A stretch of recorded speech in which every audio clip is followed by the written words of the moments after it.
Hello, hello. Hello, everyone. Welcome to CQURE Academy webinar. Please let us know where you're watching us from. How are you doing? What time is it today? What is the weather? How are you? We'll be waiting a couple of minutes until everyone's here so that they don't lose anything from the interesting stuff that we have prepared for you tonight. Hello, Gabriel.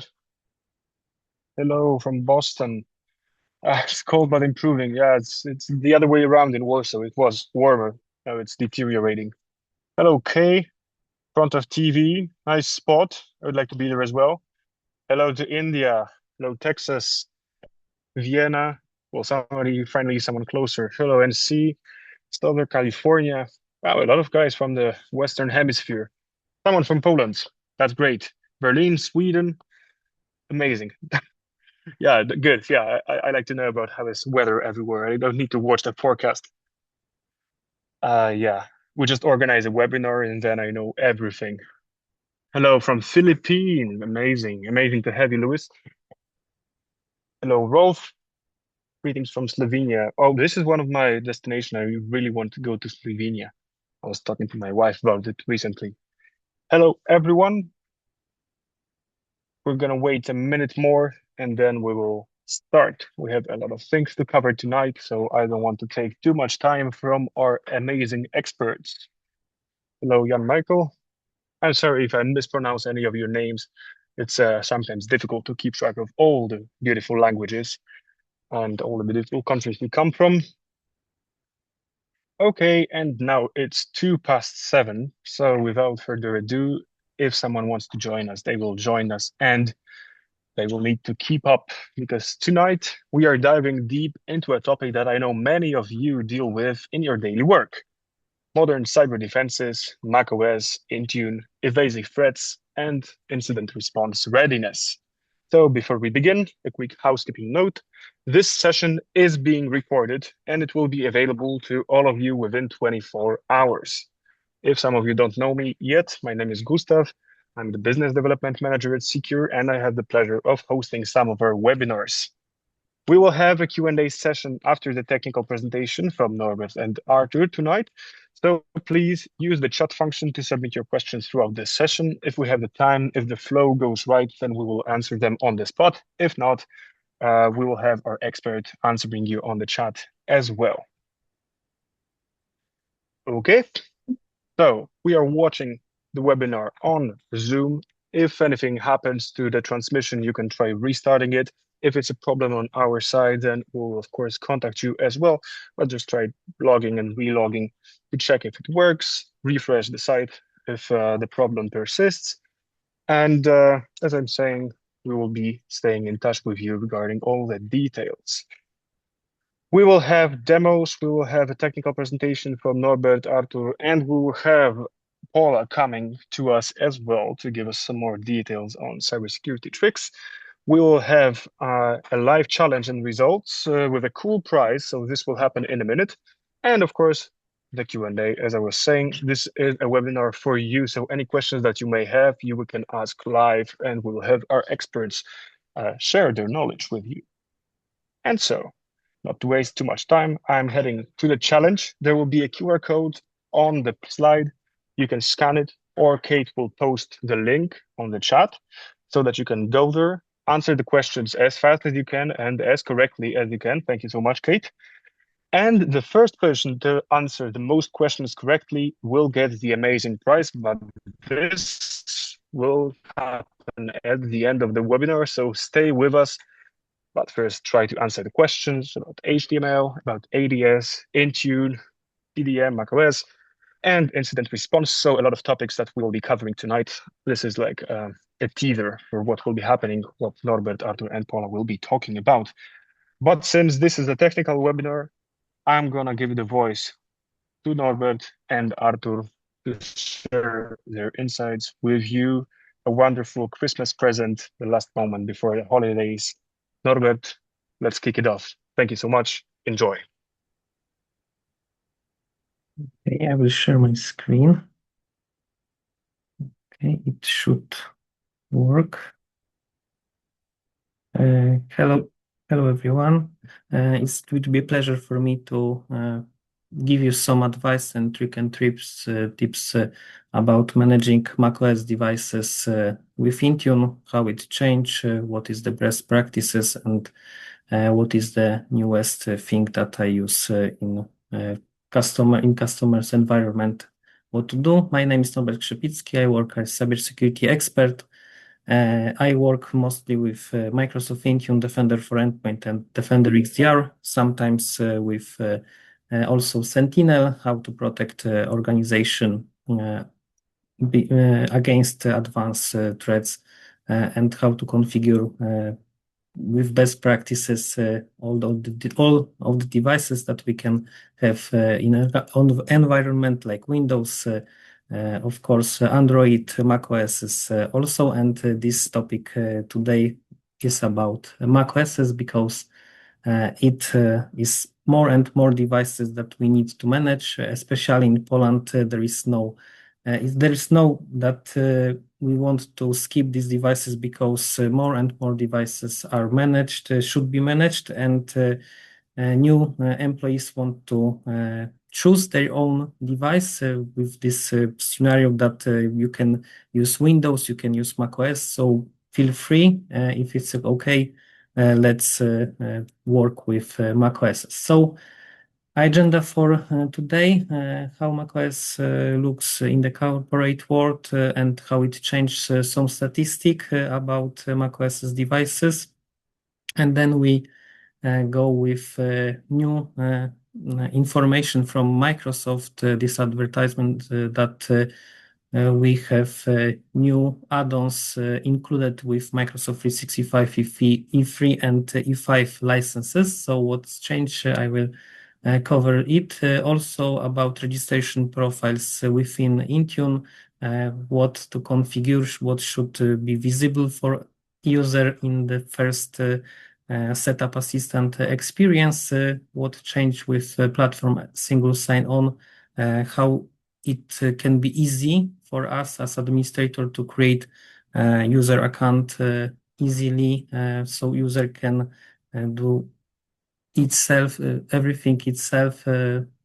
So it will be a big switch for Intune and Microsoft Word to start managing and onboarding macOS's devices.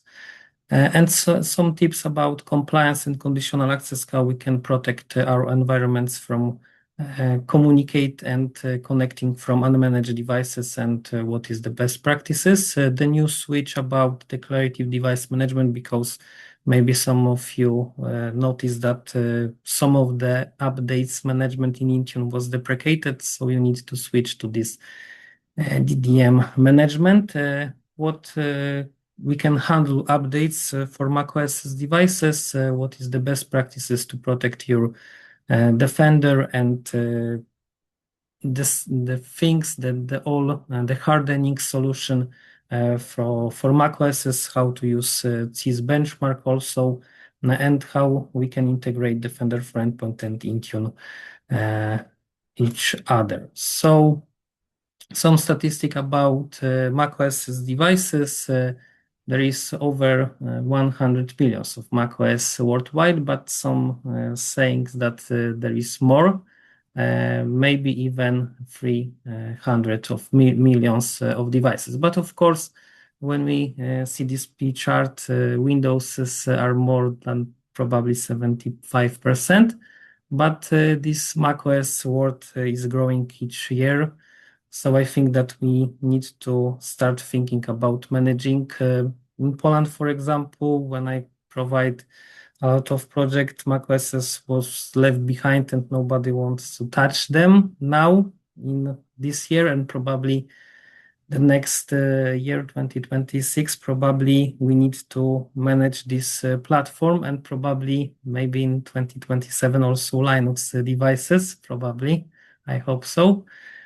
And in States, macOS market is almost 30%, so it's even more like in Europe, and probably new users, new employee want to choose as a first choice macOS device in favor of using Windows devices. So that's why it's not a niche. We need to configure properly your environments to protect and handle user demands and also be productive with macOS devices. That's why I want to show you some tips and advice how to start with Intune.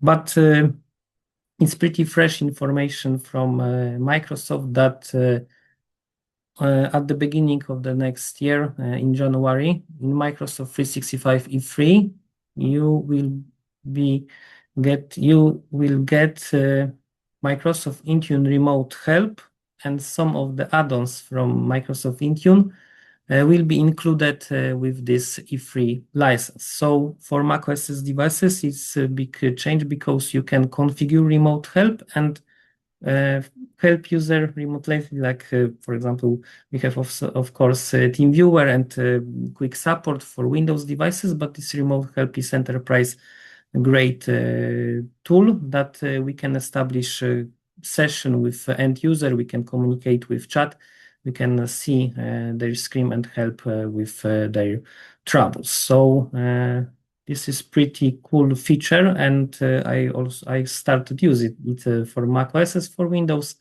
some times ago, and it works pretty the same like quick support. But we have some additional security improvement because we can start it from our tenant. User will be informed about who is trying to connect to your computer, and there also will be information about name. There is also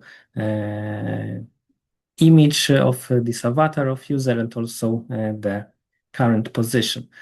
And the next one is Intune Advanced Analytics, so you can grab some information with CQURE language about what is going on devices, but not from the security perspective, but for management services. So for example, what is the BIOS version of computers, so we can quickly search for this kind of information, what kind of updates we installed, and many, many more. So it will be also included. It was a lack for this function. So Microsoft hopefully add this at the beginning of the year, and also Intune P2, but there is a few services and it's not very popular. But for customers that use E5, we have all the Intune suite stuff, so we can manage endpoint privilege management. So if you have, for example, application that need to be started with administrator privileges, but you don't want to add local administrator privileges for end user, of course. So you can specify application that user can start with privilege endpoint management permission. For example, for developers that need to install some add-ons for their integrated development environments, for example, for Visual Studio.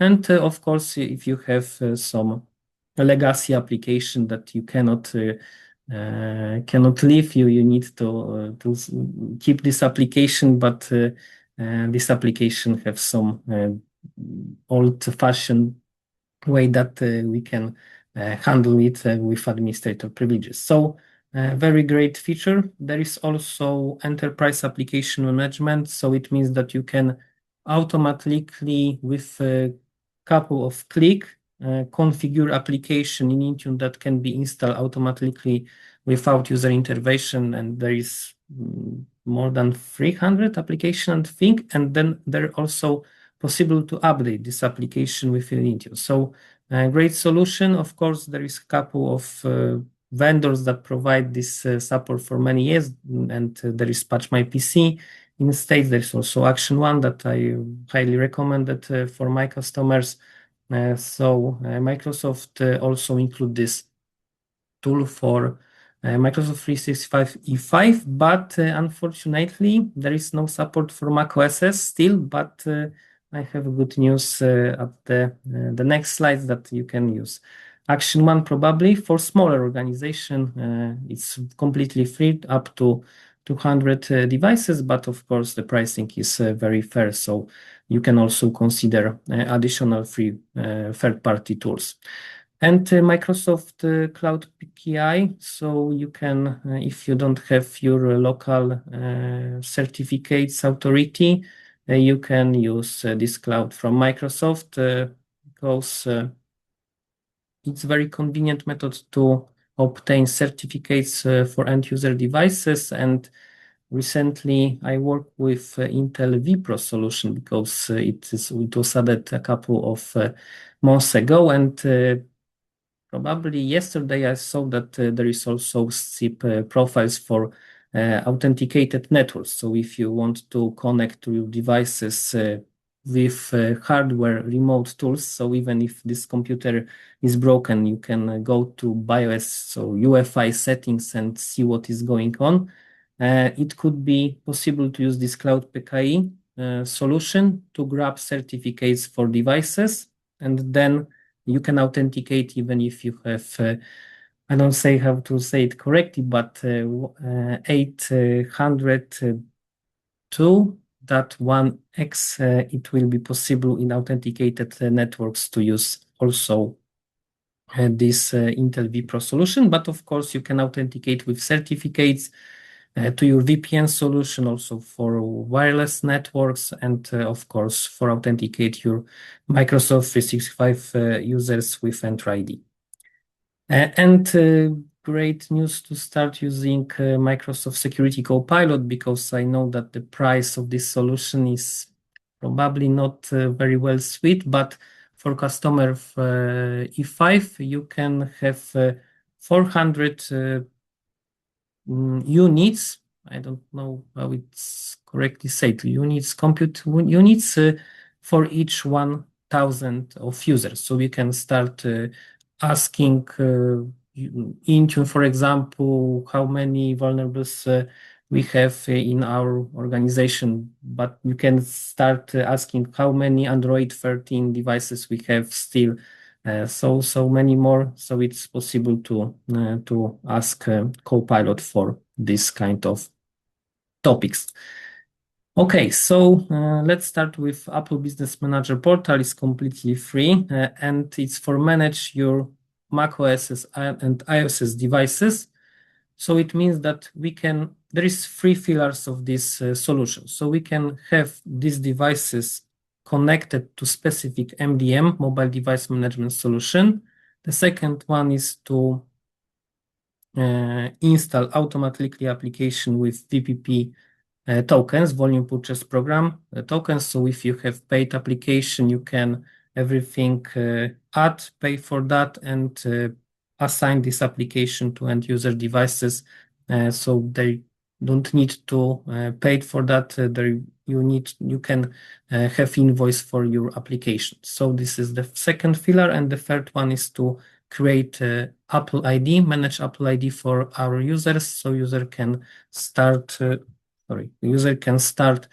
logging with their credential, Entra credential, because you can synchronize and federate this service. And for specific scenarios like shared iPads, it can be possible to log in with this credential. Also for MacBooks, but I think that it's better to use this private Apple ID, and it's still possible to have this ecosystem of macOS. But of course, for a strict environment, you can also block logging to Apple ID, private Apple ID.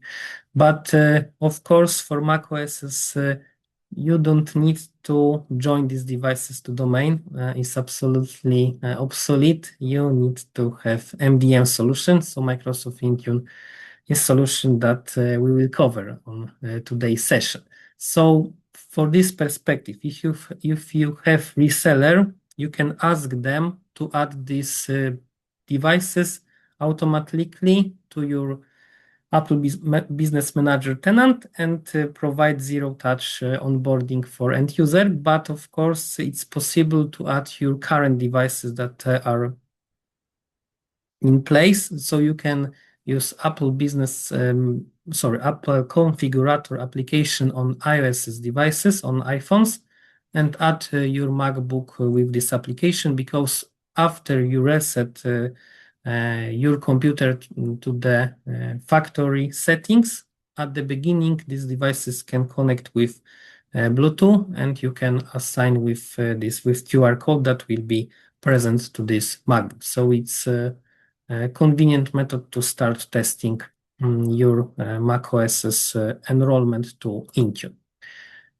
And we need to configure, of course, Apple token and also Apple push notification certificates, but it's pretty straightforward, so it's easy to create this one. But we need to create especially profile for our devices, for macOSs and for iPhones. There is different, but we can choose between user affinity. So we can have devices that are connected to specific user, and you can assign policies to users, and this computer will also conduct this and will grab these settings, even if it is assigned to user. But of course, you can also assign policies to devices. And for authentication methods, it's better, and it's the only way that we should choose its setup assistant with modern authentication, so we can use our Enter ID credential to onboard these devices to Intune. And for new settings that was provided from Microsoft site in the last months, we need to choose this await final configuration, because we need to create additional account for end user and also local administrator account. It's possible now from 2 months probably, I think. And of course, it's better to use this local enrollment. So it means that this MDM profile cannot be uninstalled from end user, even if user have administrator privileges on device. If you have any question, you can of course type on chat if you want. Of course, at the end of the session, it will be Q&A session. For that's why it will be pleasure for me to ask for your question. And in the setup assistant, there is possible to choose which screen should be visible for end user when you try to enroll device to Intune.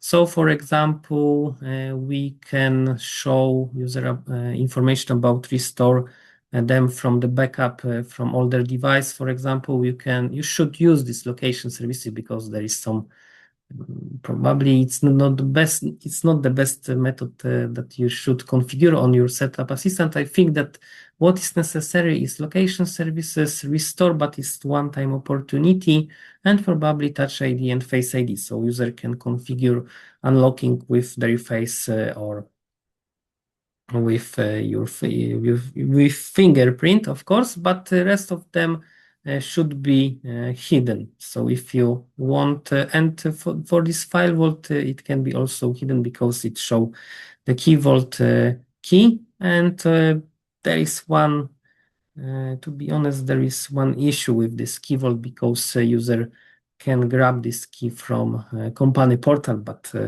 we can maybe cover it some slides later. And what is changed, and is a big improvement for Intune management, is that we can create local administrator account.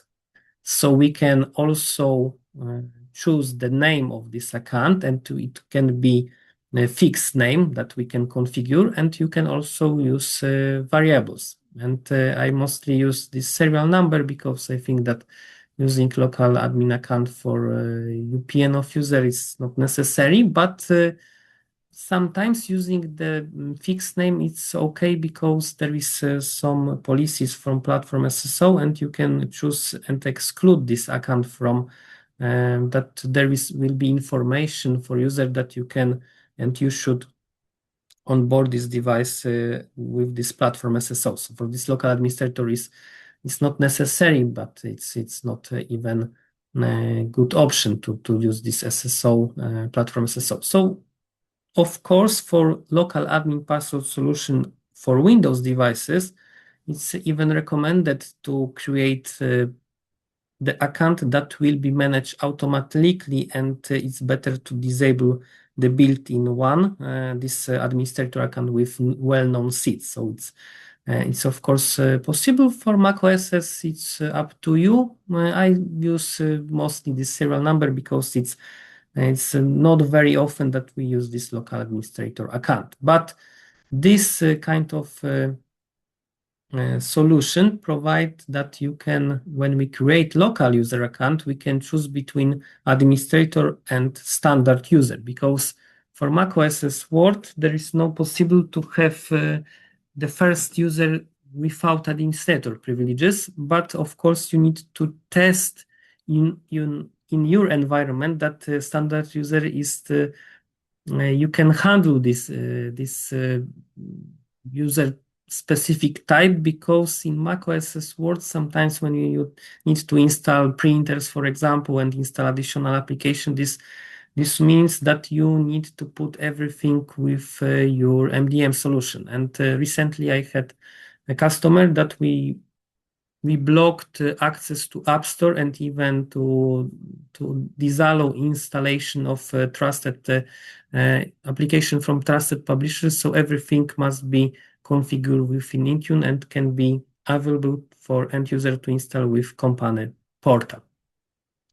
So most of the organizations still use this administrator because it's easier for help desk, to be honest, but for, of course, security perspective, we recommend to use this standard. And what's changed?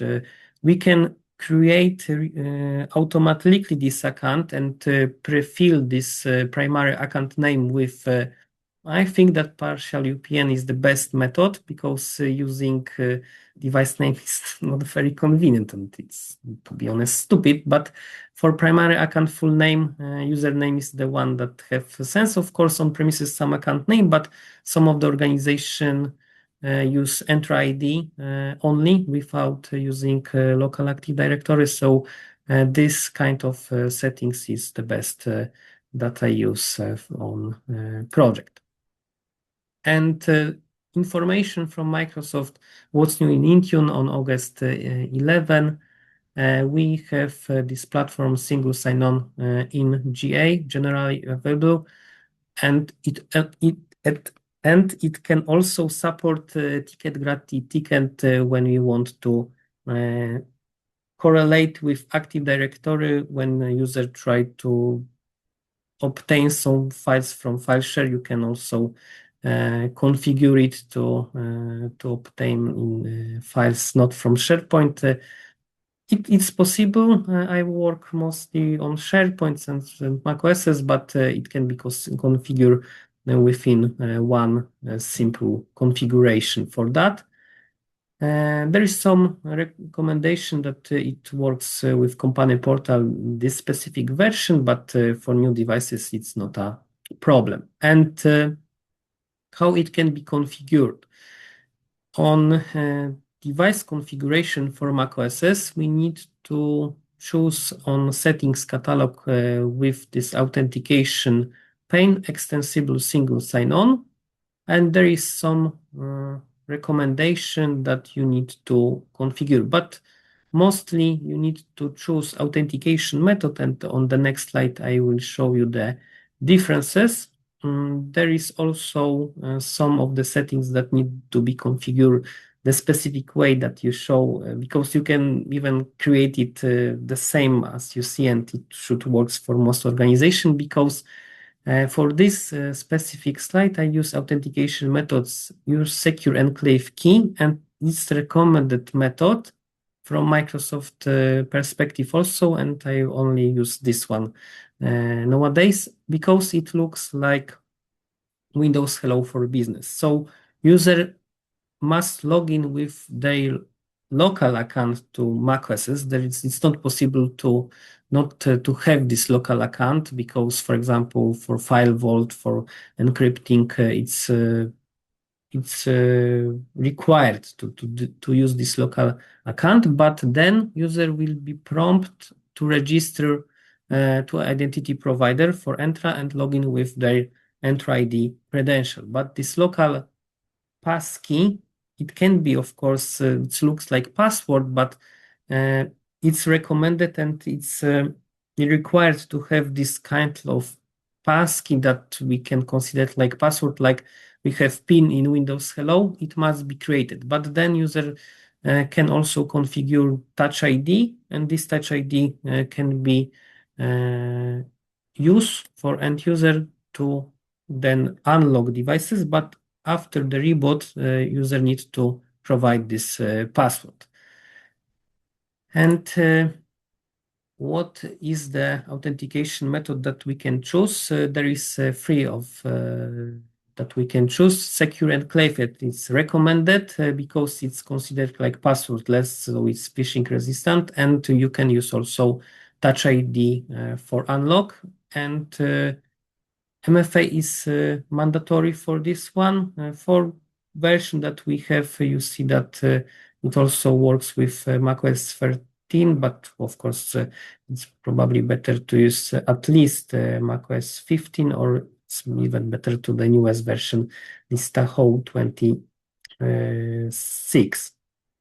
And sometimes some of the environments, some of the customers use this smart card, but I mostly work with secure enclave password. Looks that user login with their password from Entra, but it's not considered like passwordless, so I think that you should avoid and in favor of using this secure enclave.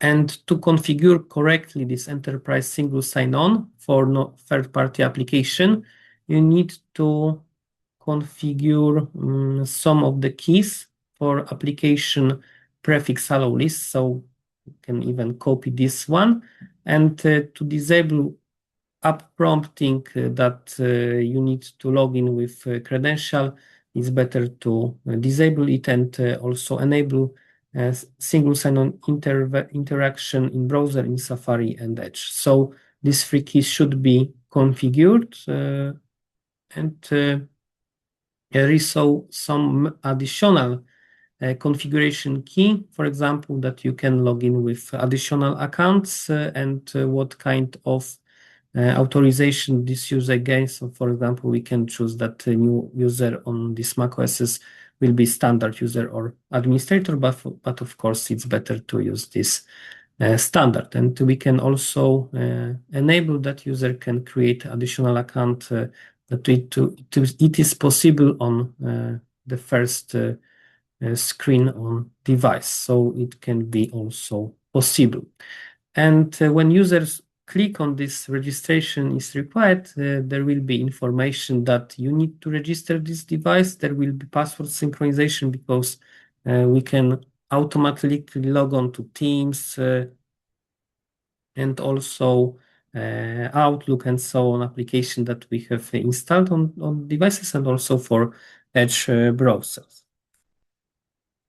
And there is also information that we can easily access organization data. But for the newest one with Tahoe 26, this screen can be visible at the beginning, so you can configure it at once with the setup assistance screen. So user needs to register. About their enterprise support, can they work with Windows services like AD or Entra, as you said? Yes, because it can user after logging to their Entra ID account, there will be information stored with the secure enclave with this chip that is called TU2 probably, and it looks like it works like TPM module on Windows devices, just trusted platform modules. So this credential will be available, accessed when user authenticate with this passcode or with Touch ID. So when we try to log into application from this list that was provided from Microsoft or Apple, so for example, for Safari and for Teams, Outlook, Edge,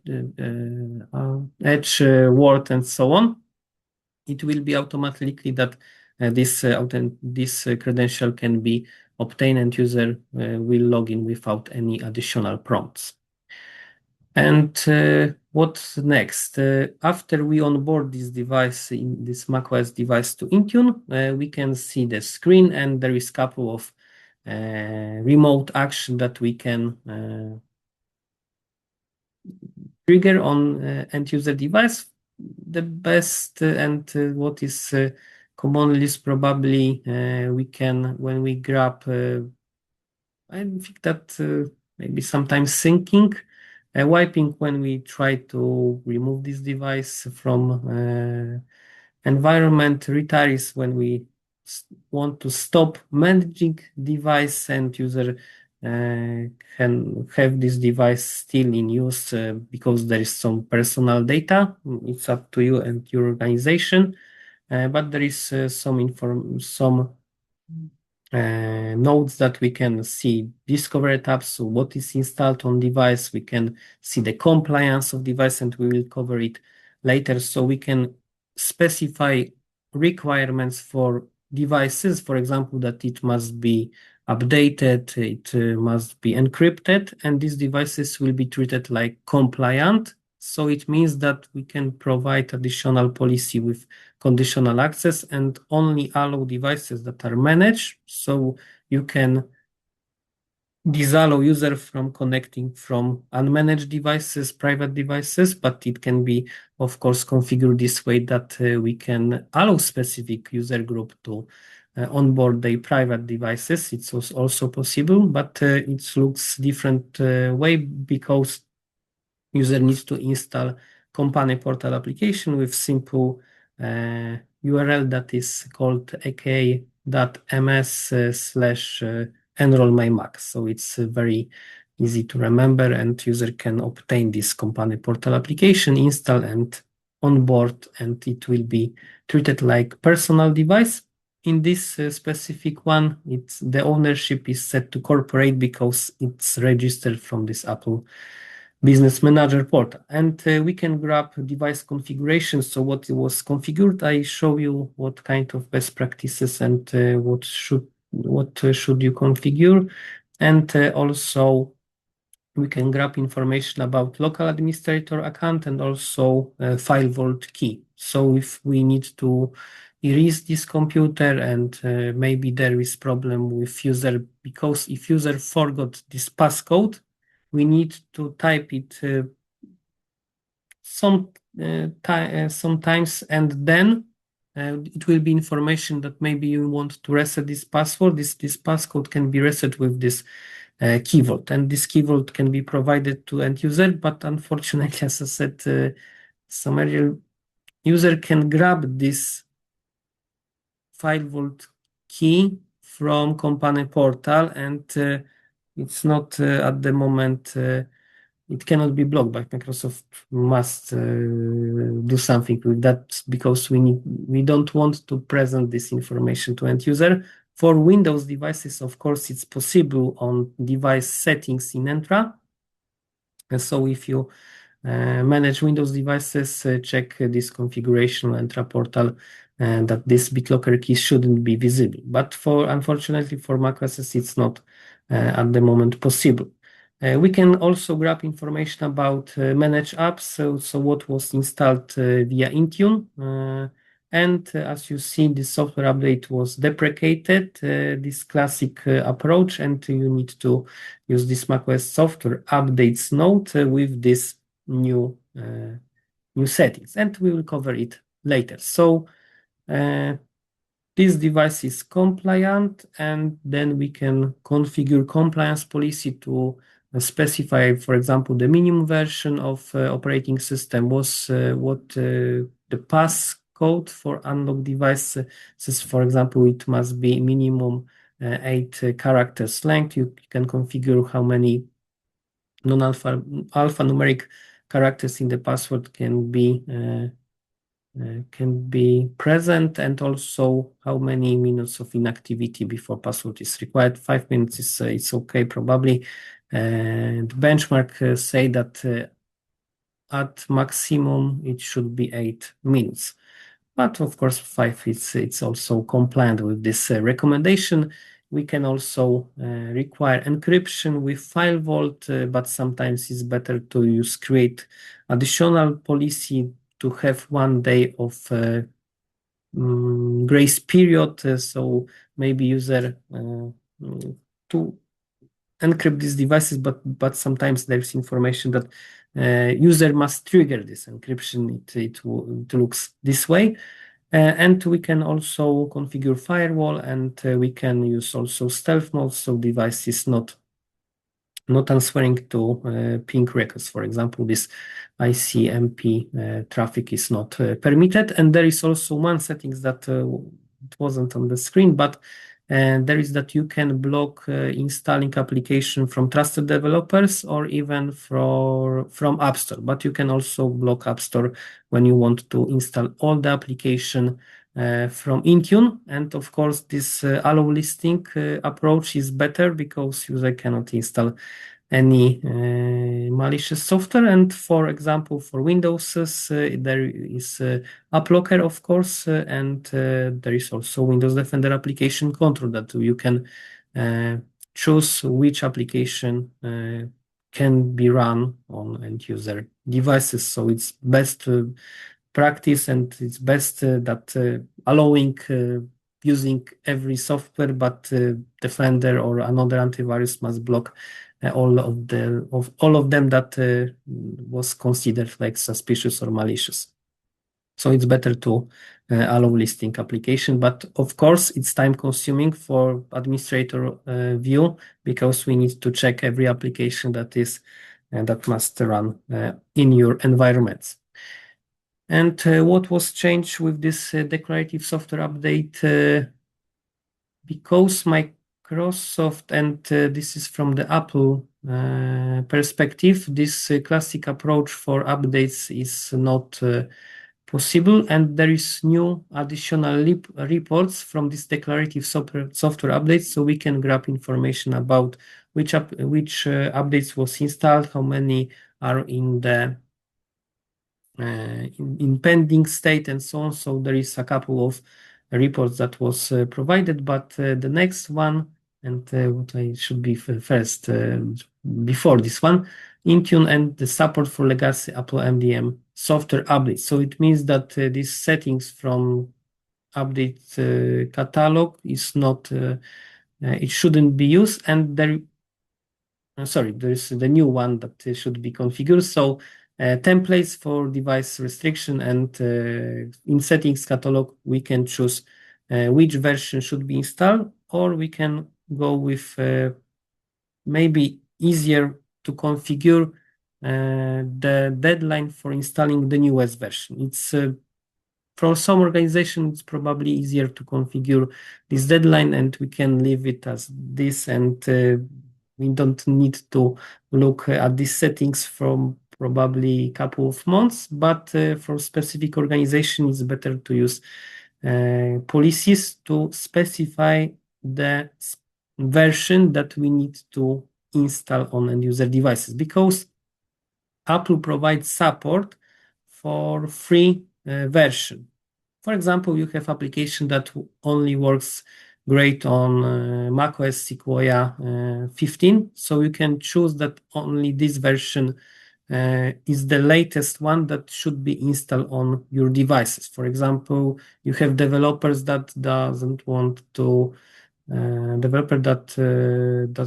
doesn't want to use the whole version for specific reason, but maybe you need to test your application on specific version of macOS. So there is many reason that you need to stay with the specific version, not to use the newest one. And it, of course, on this site is called Apple Security Updates. You can grab information that, for example, the newest one is not the whole 27.1, it's 26.2, of course. And we can choose the target build that we need to install and specify the time that is the deadline that this application, this update should be installed. So this is the first approach. it's a strict approach. The second one is to choose how many days for deadline after Apple publish the newest one. And you can also configure profile for deferrals. So we need sometimes to delay installation of specific version of macOS and for the major versions, so it's 26, 27 next year, and so on. So we can allow and hide these updates for specific broad channel of user. And of course, it shouldn't be configured for testers, because for testers we need to publish it as soon as possible, and also provide some deadlines, and we can choose that how it impact our business application, line of business application, our printers and environment. So of course, we can configure it with rings like the same like we use for Windows devices. And for automatic actions, I think that download should be allowed automatically, so we can configure this always on. For installing, to not to disrupt end user productivity, I think that it's better to choose this allowed one. And for standard user, because now we can have user with standard permission on macOS, you can also allow them to install these updates. And for security response, rapid security response for Apple, we can configure, and sometimes maybe user needs to roll back to the previous version if some troubles we can with some troubles occurs. And for notification, I think that is must have, because user won't be notified with disabled these settings, and this information will be at the 1 hour before deadline. So it's too late in most organizations. So I think that this notification should be configured. And what is the user experience for these updates? User will be notified that the specific version was scheduled. It looks pretty the same. It's the same like some years ago, but the specific configuration is easier and is handled by end user device, and there is less thumbprint on servers. So that's why Apple use these declarative methods for managing configuration. And when we have some overdues, when device was offline and turn off, we can also spot this notification that this installation will be continue at the specific time and on user, and we can see what is the required version of this specific update. So it looks this way. This, of course, it's present on the top right on the screen. So this is the notification for end user. And we can grab some reports, and these new reports that I show on some slides before, we can see what is the current version, what is the pending version, because there is some differences between this current build, because there is 3.2.2 and there is 3.2.5. So sometimes there is build version that can be also provide, not to specify version, but sometimes this build between the version is the same. But for older Macs, because this Mac doesn't support 26 whole version, and there is new one probably publish this in December. So you need to be aware, and there is a couple of CV that was fixed. And for iPhones, it looks pretty the same. You can also provide this the same way like for macOS. And on specific device, we can see that there is no pending installation on that, and what is the current version, but on this, it's not supported with this. So it's misleading, to be honest, because we cannot grab newest version because it's Intel 8th generation MacBook Pro. But of course, I have this, not of course, but I have M4 macOS because it's pretty cheap because it's only $1,000 for this new macOS, and that's why macOS devices are more and more popular in countries, also in Western countries, and users want to choose this kind of devices. And one maybe advertisement for Action One solution, I highly recommend it to use it. And as you see, when you have smaller organization, the first 200 of endpoints are always free.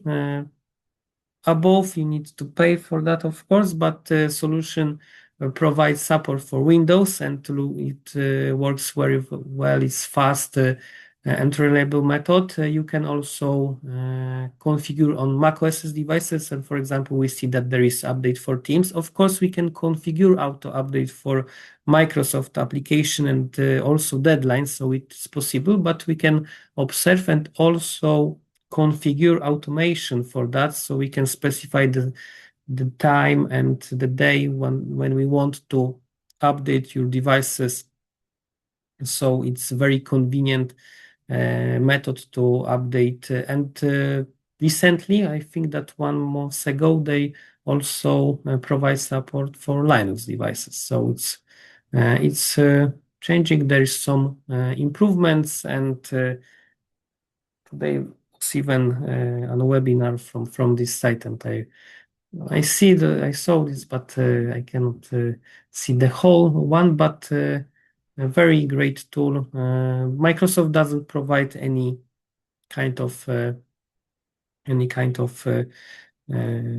tools for Mac OS or for Linux to update with third-party applications. So for Windows, of course, it's included with this E5, but not of you probably have Microsoft Research E5 because it's pretty expensive. But E5 security is popular even in Poland, but this E5 it's challenging to convince probably the CEO to and CEO these three words, three letters, guys to buy and acquire this expensive license. But I highly recommend this Action One, and you can easily onboard with PKG application, and it's updated itself, and there is some improvements, security improvements, because of course, as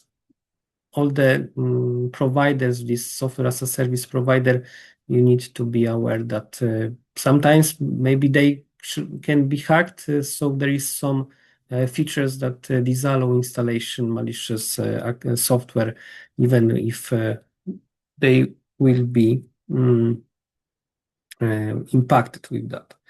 Have tried Samsung Knox? If yes, what do you like of it?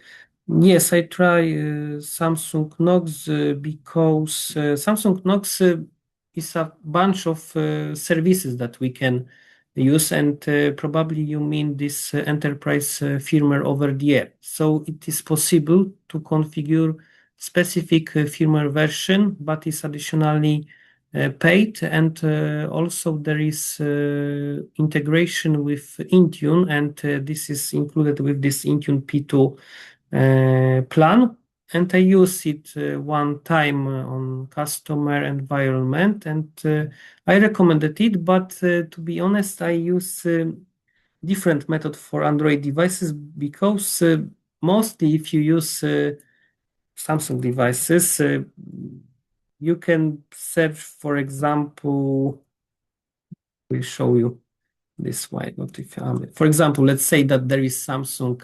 A56, and you can specify that we know that there is updates with the latest December patch. Sorry for Polish language, but I can choose. I can change it. I don't. Yes, I can change it English.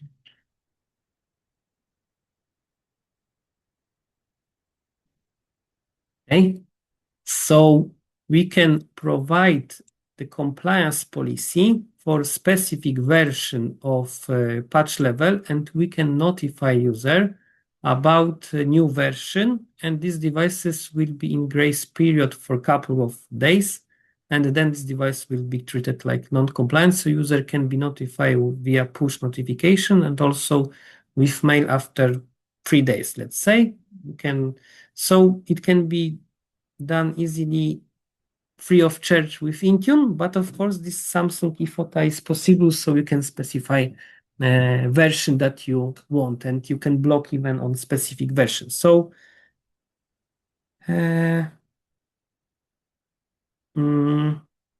you can use this one with Intune, but for Samsung Knox there is a couple of additional tools. I use mostly Samsung enrollment, Knox enrollment, because it provides you zero-touch perspective for end users. So you can grab device, you can acquire devices and ask your reseller to put this information. It looks pretty the same like Apple Business Manager, and device after starting will grab this configuration and user needs to log in with Entra ID credentials. So I also this Knox solution. No, I don't use this Knox Manage because I mostly work with Microsoft tools and Intune, but probably it's okay because, to be honest, all of the MDM solution provide the same level of features because it depends on API that Google provides. So Intune have a great advantage because it's the same platform like Entra ID, so you don't need to configure any additional settings to have these devices onboarded, and also these devices will be compliant in Entra, and you can configure conditional access policy to allow access only from devices that are managed and compliant with your settings. For example, when I have project with Mobile Iron solution, user needs to open this Mobile Iron and click that this device should be also visible in Entra. We need to provide information and instruction how to do it, and the customer said that, okay, we move to Intune. So that's why I don't use any additional tools because I work mostly with this kind of Microsoft solution. So that's why. Okay, video will be provided to you after this session, and okay, we can. Yes, we can. Okay, let's go further. So what you need to configure also for your macOS devices. So it can be OneDrive backup. So we can configure that for Microsoft application with this platform SSO single sign-on. We can enable automatic sign-in to application from Microsoft and don't show this what's new dialog. And for Microsoft OneDrive, we need to provide the tenant ID, your tenant ID, to automatically and silently enable these backup features because it's called non-folder remove. The same for Windows. So of course, I highly recommend it to do it because you don't need to search for any backup solution and inform your users to backup and put files in specific free folders. For Windows, it will be documents, desktop, and photos. But for Mac OS, there is only documents and desktop. There is no photos backed up by default.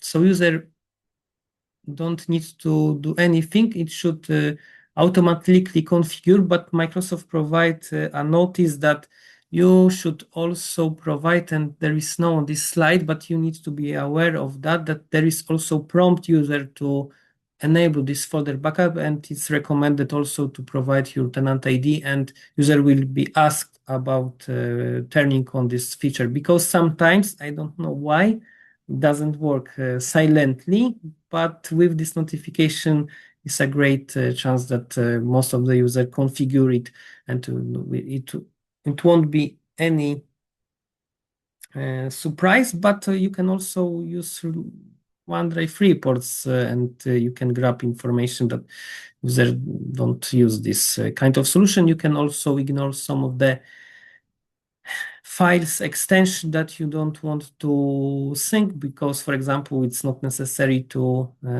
sync installators for macOS, this PKG or DMG files, and also PST. It's not recommended because if you use Outlook and connect this PST, it can change every time and it will trigger syncing, and it will provide a lot of impact on your network because this will be syncing all the time. So that's why you need to exclude these PST files for Outlook files.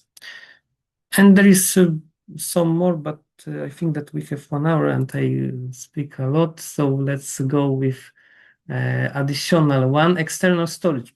You can block mounting additional USB devices, but sometimes it's not convenient because you need to configure some of the devices that should be allowed, for example.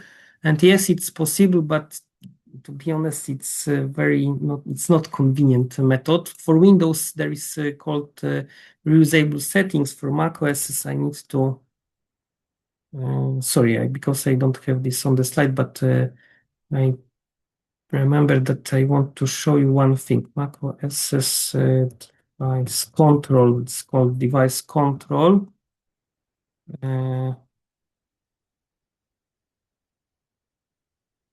If there will be information. There is policy, there is schema. I don't know that is this one. Probably should be here. Sorry, I should chart example, Intune examples. So we can grab this mobile config file and there will be probably this one.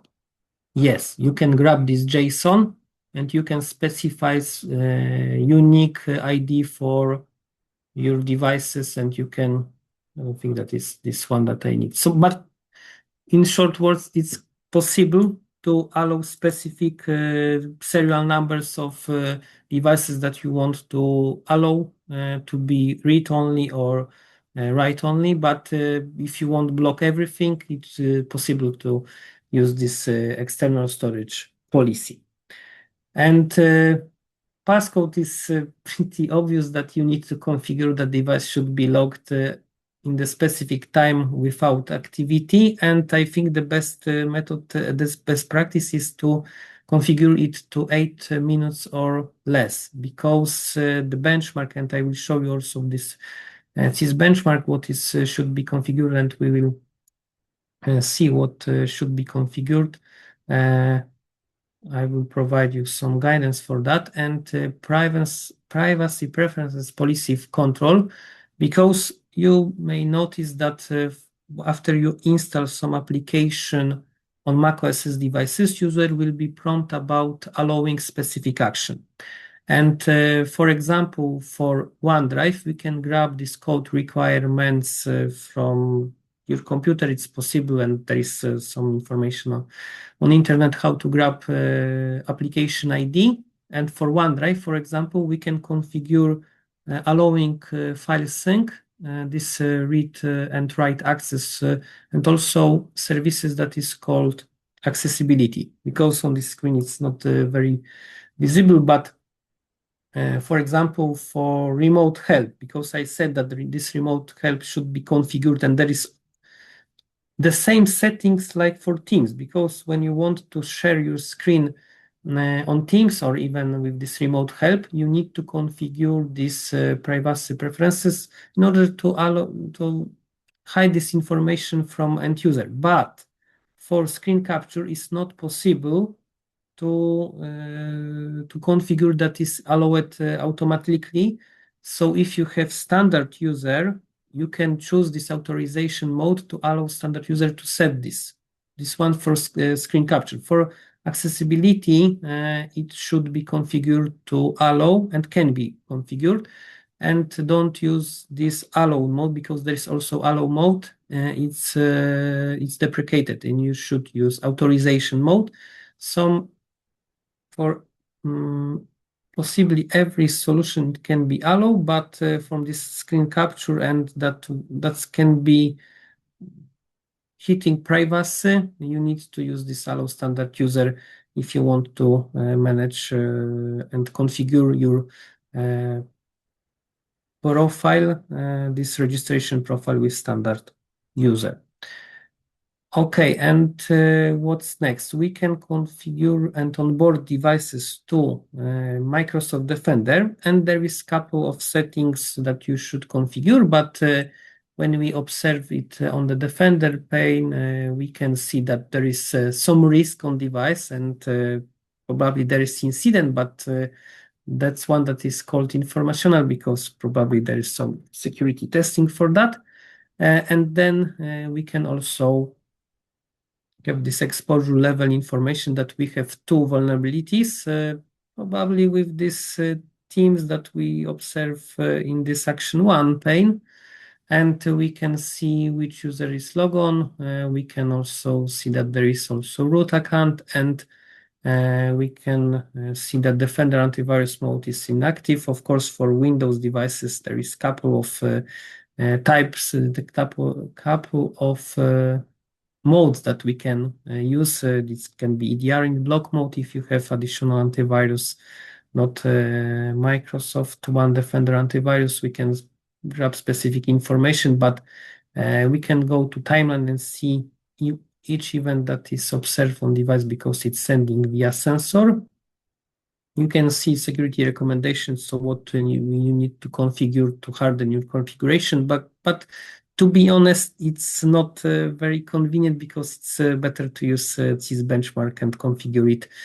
And there is some additional settings on GitHub that can be easily downloaded with JSON format, and you can implement it. Unfortunately, Microsoft provide a couple of them. There's 6 recommendation only, but I will cover you with this benchmark what should be configured. So also we can have some additional action on macOS devices, but it's not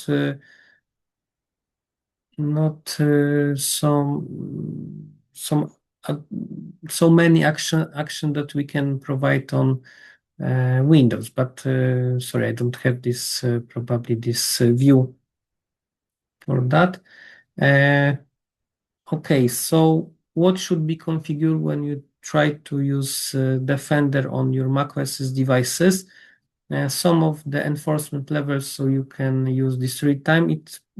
If you configure for Windows, there is a couple of settings that should be enabled, and it pretty looks the same like on Windows. So this real-time protection is the crucial one that should be configured, and for exclusion, you probably doesn't want to end user, even if it's administrator, to create their own exclusion. So admin only means that only configuration from Intune will be this one that will be present on device. Any local policies is not even considered. And we can choose the cloud block level, and for Windows you need to probably think about High Plus because it also provides you information about attack surface reduction action when some of the rules was triggered on audit or block mode, so you don't need to provide additional custom detection for that. But of course, it's recommended if you have P2 for Defender for endpoint to create your own custom detection. But of course, it's possible also to provide for macOS, but it's not the topic for today. But what need to be also configured to enable this automatic sample submission, and this cloud delivered protection should be, of course, configured. And the very one of the most recommended is enforcement level for tamper protecting that should be blocked. So even if you have administrator privileges on macOS, you cannot change anything, and everything should be configured via Intune or another MDM solution. And for network protection, you can enforce this level to block. So it means that Smart Screen can block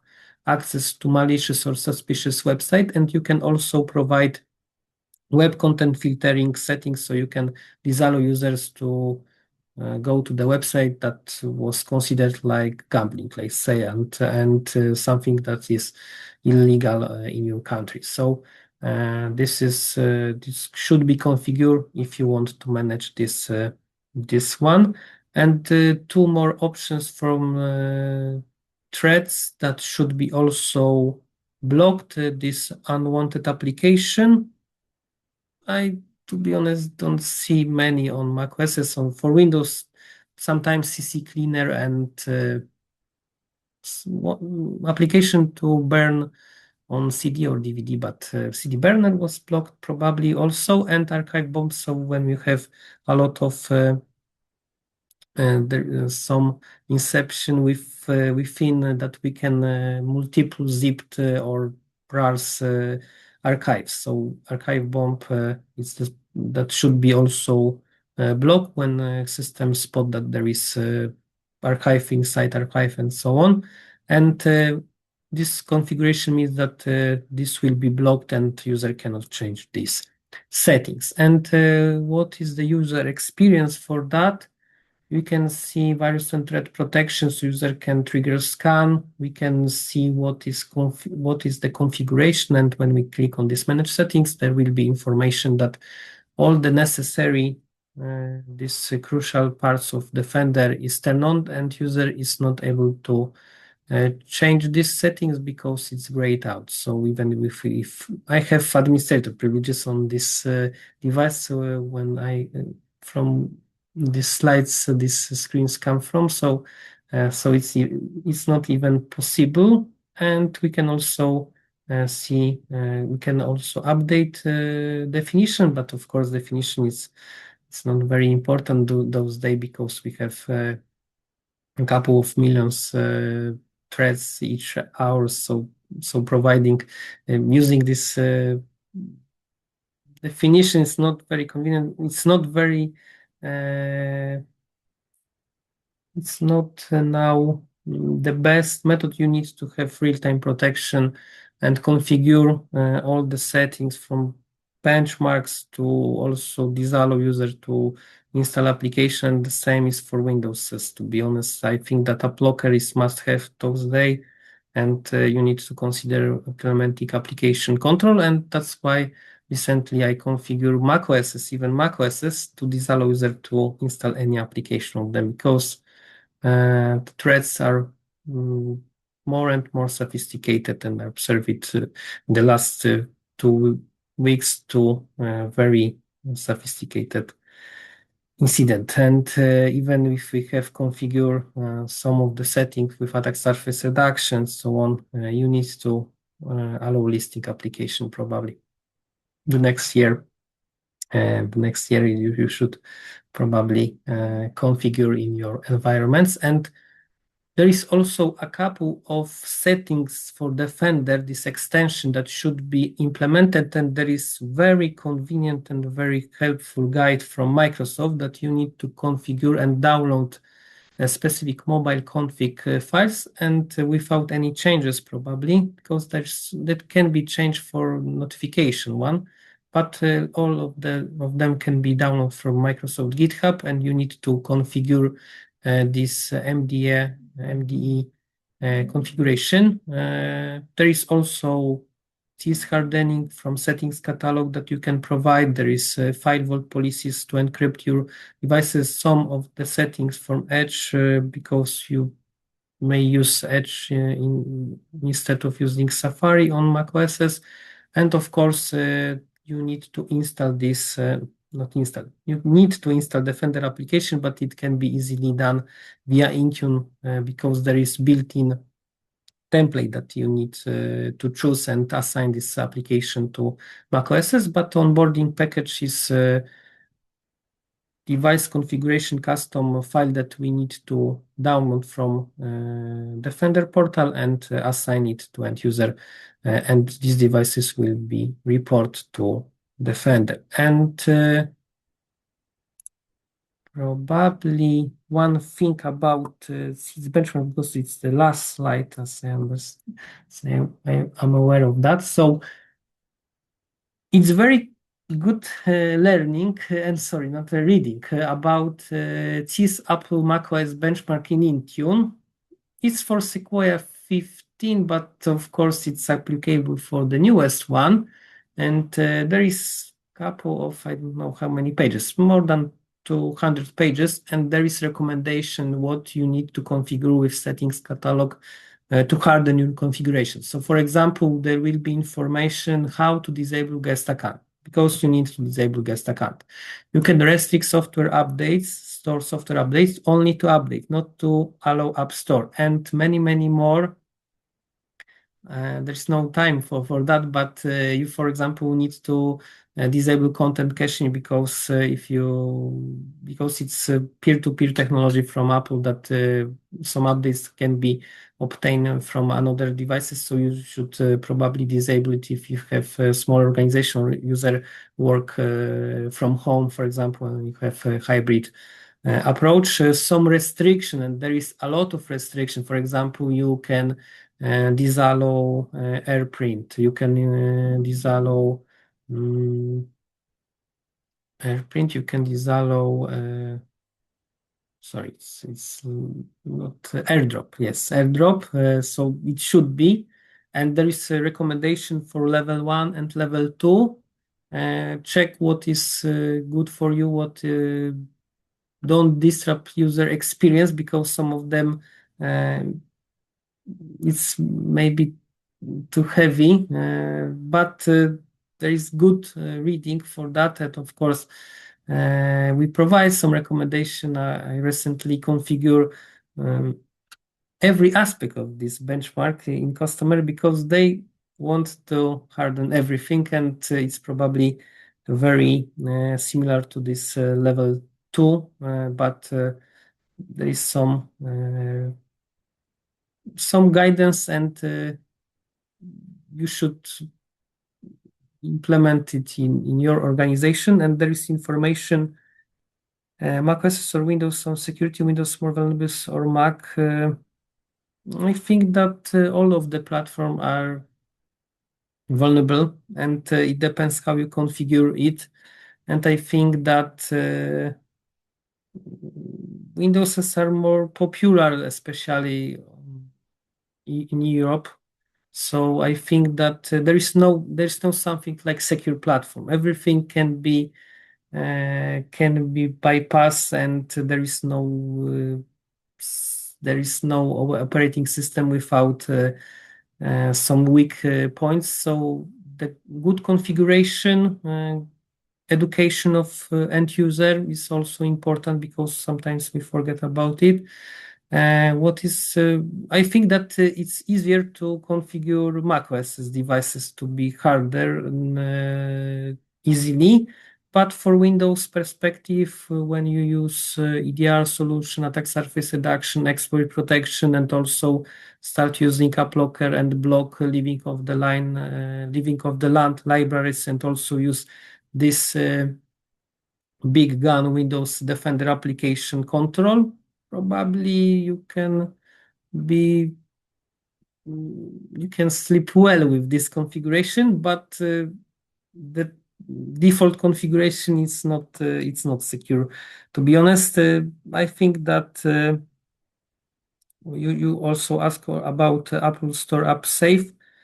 Probably Apple, and the same for Google and Google Play, they remove a thousand of application each month. So there is no something that there is safe application in App Store and Google App and Google Store. So it's recommended, for example, when you have Android corporate devices, to only allow specific application in work profile. There is also fully managed devices, and it's recommended to disable, and it's by design, by default, is that this application cannot be installed on Android. But of course, there is sometimes configuration that administrator allows some of the application to install on specific devices, on specific user group. But Allow listing is probably one of the best method that we can configure. Of course, it's time consuming and it's for administrator, it's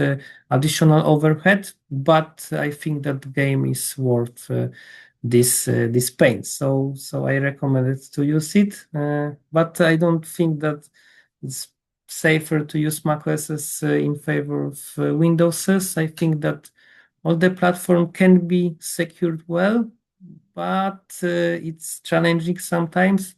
But it's up to you because some of the application works only good on Windows devices, so you need to use Windows. Of course, some of the application graphic and when you it's for musicians that create their own music, they use only Mac OS. So it depends what is the user needs, and you probably have both of them, and it's user choice sometimes. So we need to probably secure all of them. And one thing that was published was the pretty new one when you have, for example, Jamf, but I think that Jamf is a great MDM solution for managing macOS devices or also iPhones, but you can change easily device management platform with configure it within Apple Business Manager. You can choose additional server and user will be notified about this deadline that you need to change your MDM server without any loss of data. So it's possible with this new macOS Tahoe 26. I think that everything from my side. Sorry, I was thinking that it would be 1 hour only, but Arthur, the stage is yours. Thank you for your attendance. If you have any question, feel free to type on chat box, and it will be a pleasure at the end of this session to ask if you have any additional question. Okay, and that's all from my side. Okay, thank you, Norbert. So let's share my screen. Okay. Okay, so my name is Artur. I'm Artur Kalinowski. I'm a penetration tester and also trainer in CQURE Academy. So today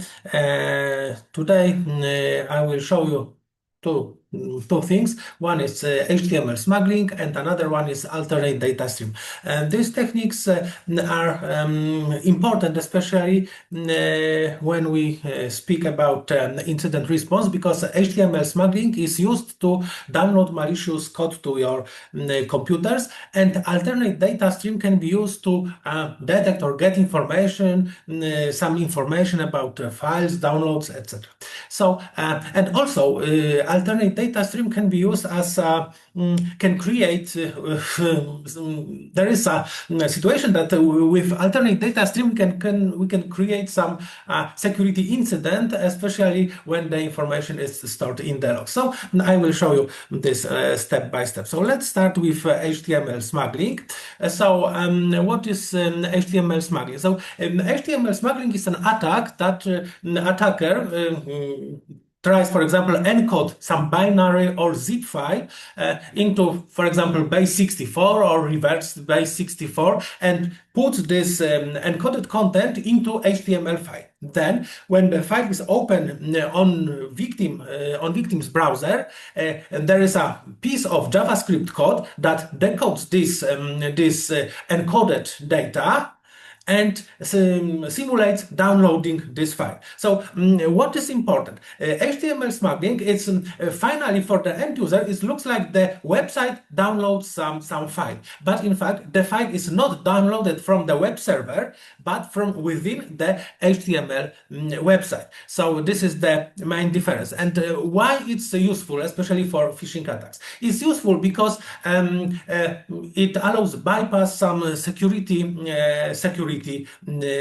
measures. So briefly how it works. So victim opens HTML website, for example, from email. So we can deliver some website with information. Here is HTML attachment. And in this attachment, we can put information, for example, hello, this is for security reason, the automatic downloading process has started. So the important file is automatically downloaded in secure way from our web server. But in fact, it won't be downloaded from external web servers. It just will be extracted from the HTML file.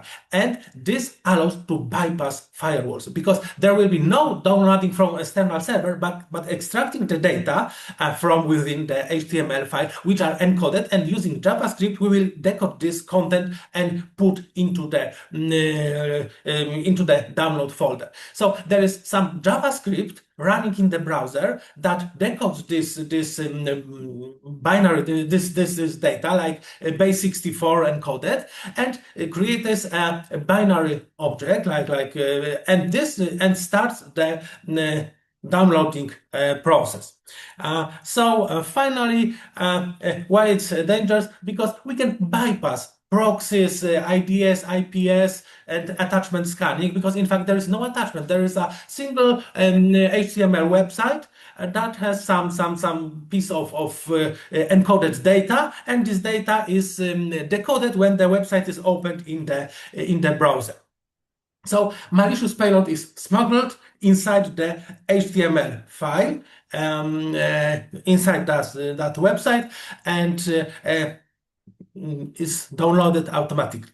Okay, so how it looks like. So this is an example website, like for example my domain, and this is information. This website is safe, so we can put some information that automatically the download process can start. And in fact, there is some encoded malicious script in the source code of this website, and so there is encoded data and some malicious JavaScript that starts running and start downloading this data. So we can, for example, create some script.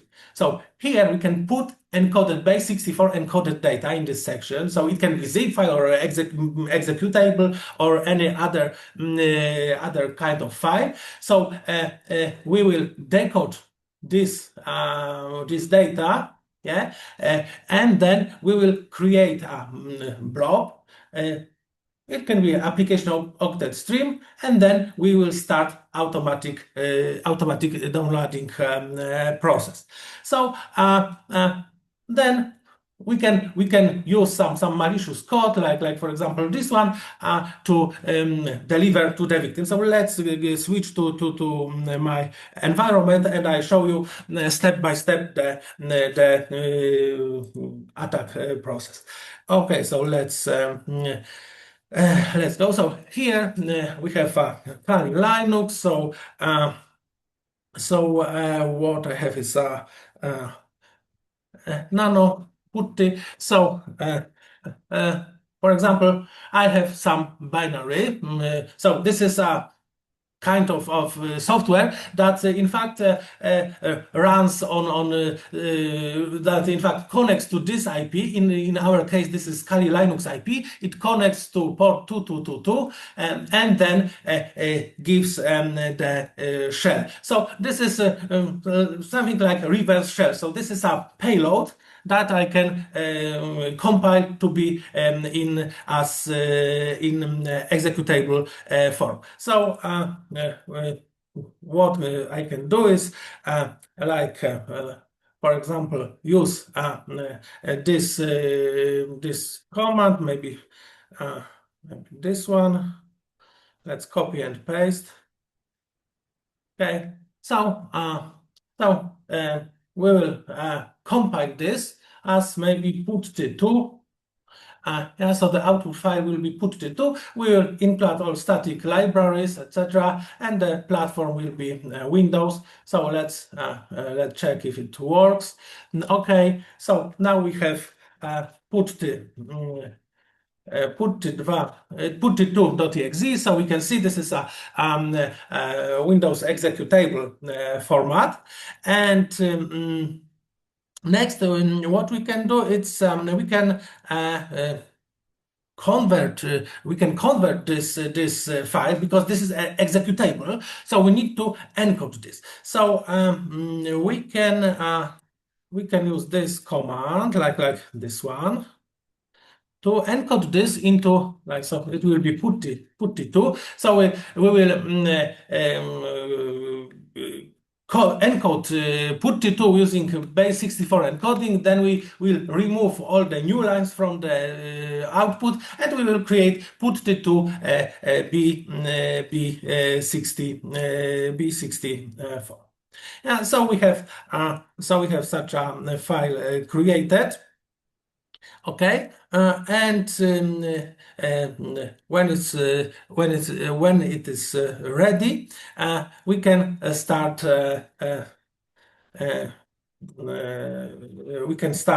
We can share this over the network. So, for example, we can run in-packet SMB server. So we just share current directory under the name the test as the test. Okay, so from our Windows machine, let's go here. We can go to 10.10.10.106 to our share named test. And we should be asked about username. So let's check what was the username. It was username was user, and password was password. Okay, so it's user and pass. It should work. Okay. So where is our file? So here we have putty2. This is our binary file. So we can copy this file and put into another directory like this one. So it's our fake putty, and also we have putty2 base 64. Okay, so we can copy and pass this in this directory. So now we are creating the attack. Of course, antivirus is up and running, so you see that there's a real-time protection. So I just copied my reverse shell that I created a minute ago, and there is no warning. Okay, what I need to do next. I have putty. It's a real putty.exe. So you can see there is a company Simon Tatam. So this is a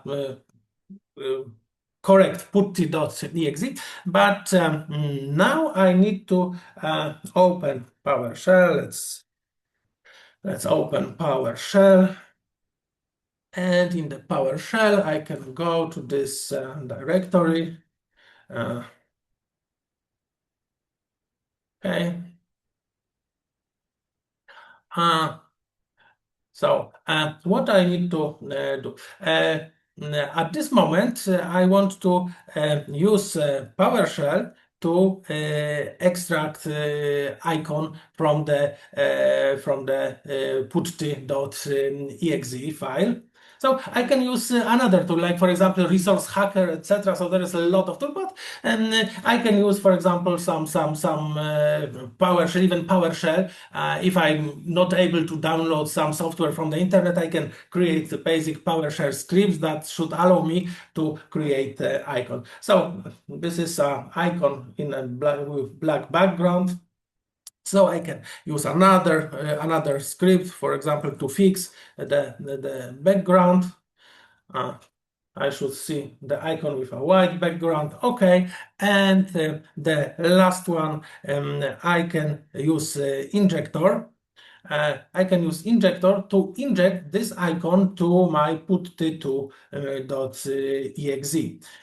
So as you can see, there is a putty without the icon, and now I can try to inject icon. So this icon, I've injected this icon here to this executable. Okay, so but this is a very basic techniques, and I don't care if there is the right icon, because there can be several icons in the file. So I just grab some icons so to look like put etc. So but in fact you can use some icon from the internet, or you can use resource hacker. Okay, so let's rename this putty, and I can copy this back to my share. Let's okay, I have put to X. Okay, and so okay, so let's go here.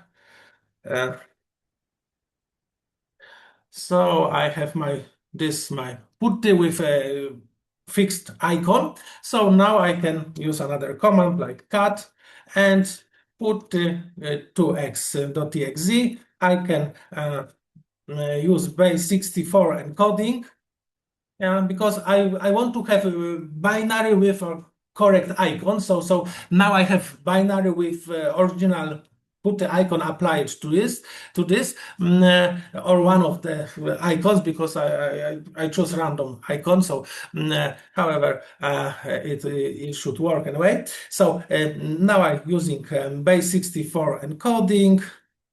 I can remove new lines and create put to x b64. Okay, so there is put to x b64. So let's find this.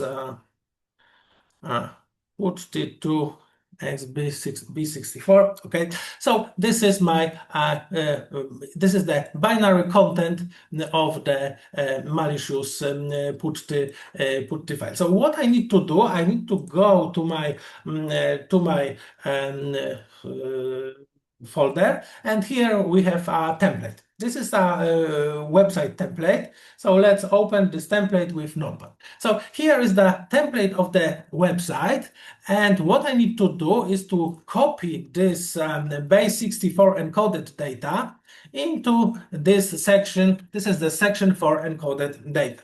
So now I have an HTML file with encoded malicious putty.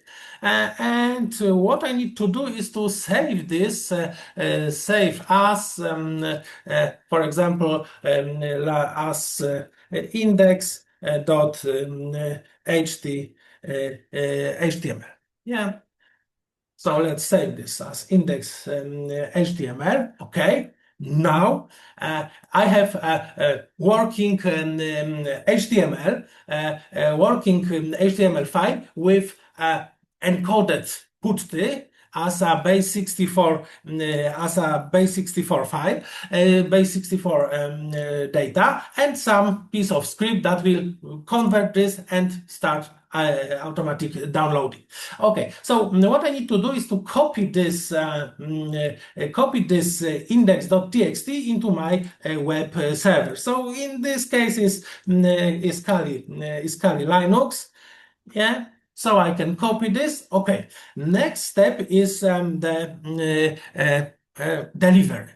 So I can deliver this payload, for example, by starting simple HTTP server. So in Kali Linux, I can run this command. This is Python HTTP server 80. So it will start HTTP server on the port 80. So when I open a browser, so let's open any browser. So we have several browsers here. Okay, let's start first one. So I can, for example, open from here HTTP 10.10.10.106. Okay, and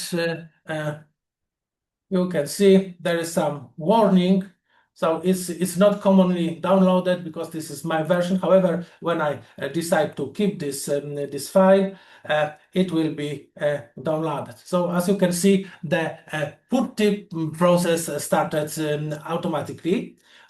So now in my download folder, I have putty.exe. So this is the executable delivered to my download folder. When I can put some malicious binaries into my download folder, for example, like fake installers, fake putties, and other things into my download folder.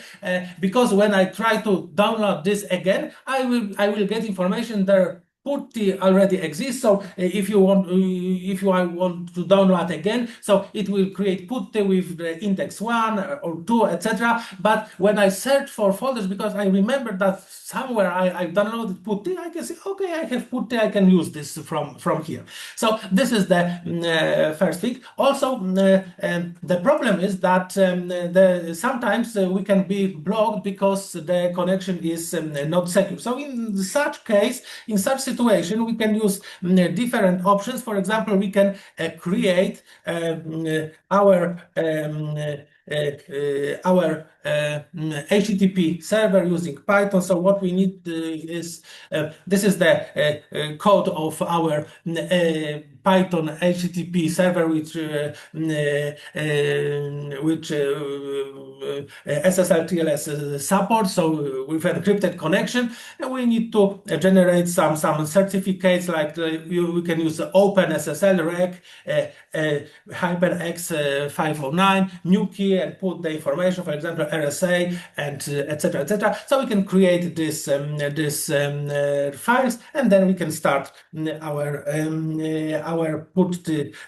HTTP server.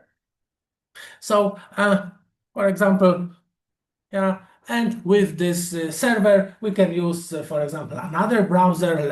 This time let's use Google Chrome. So we can remove the this putty and open the website once again. Okay, don't sign in. Skip. No thanks.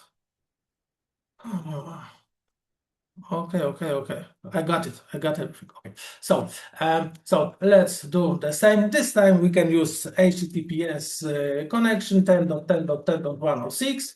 And because we have used self-signed certificates because we generate, but in fact during the attack we can obtain some certificates signed by some trusted CA-free certificates and remove this warning. And here is the same. So here in this browser, for example, in the Chrome, we have no warning that the file is not commonly downloaded. So it depends on which browser we are using. So in this case, this file has been downloaded automatically without warning. Because this is a different browser, this is the Chrome. So still we have put it. Of course, on the Kali Linux, we can start our listener. On port NCL on port 2222, and then we can try to open to use this putty. This is malicious putty. Please note the antivirus is still up and running. So when we create this putty, and this is something that is interesting because now it's important that we have alternate data stream. What happens when I run this command? I get information, I get warning that there is some risk because there is unknown publisher. So a lot of people will ignore this message. However, I can show you how to get rid of this message using later. So when you run this anyway, this fake putty, yeah, we have shell. Yeah, so antivirus is of course up and running, and okay, no problem. You can run this. So hostname is Windows 11 client. Who am I? I'm Bob. So I have a reverse shell to the victim because my malicious website. So this is we can view the page source. Here we cannot view because I stopped my server. So let's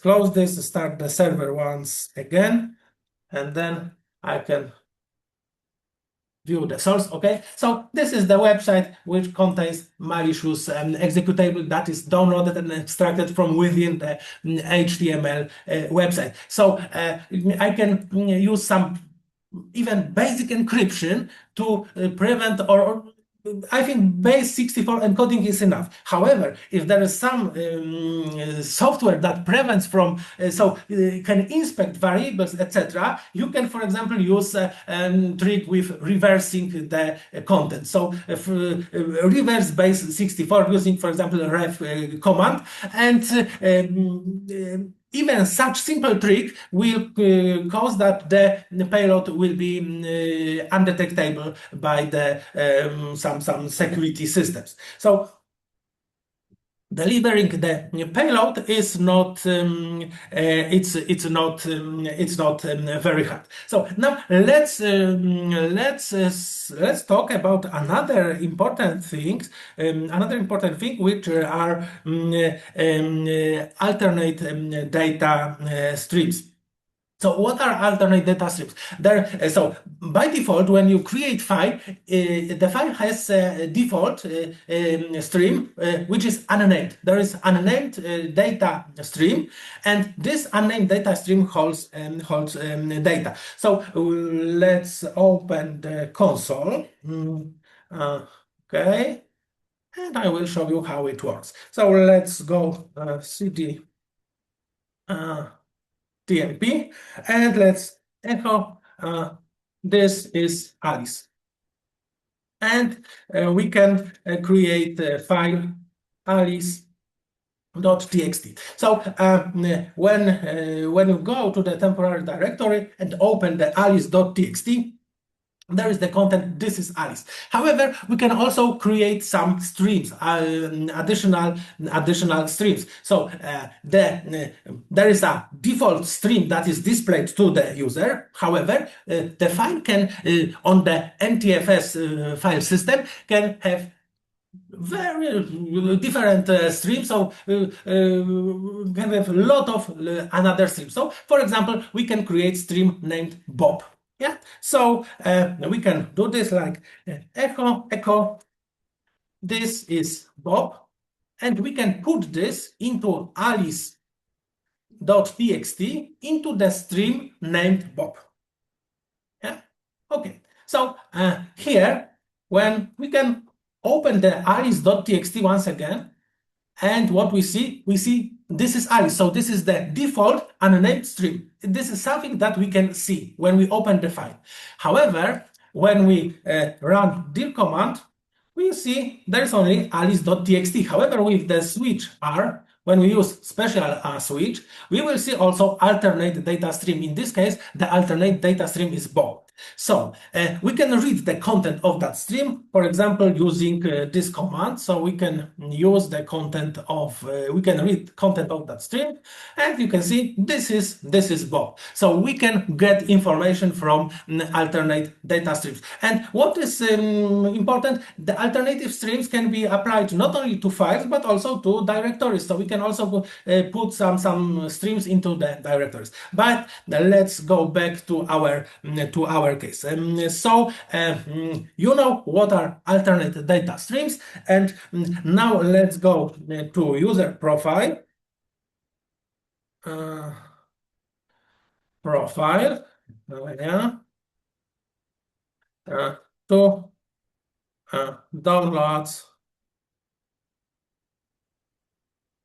To downloads directory.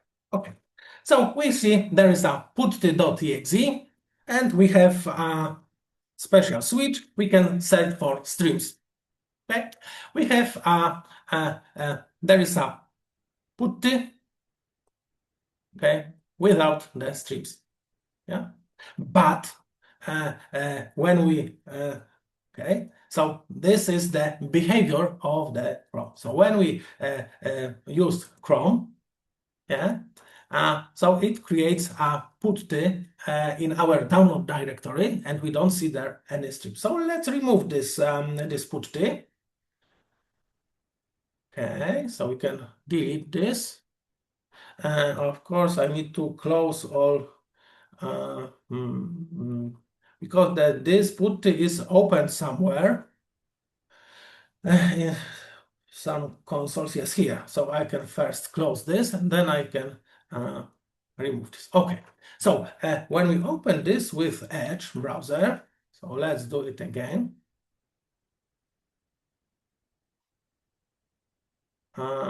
It doesn't work. Why? Because I need to use HTTPS. HTTPS, okay.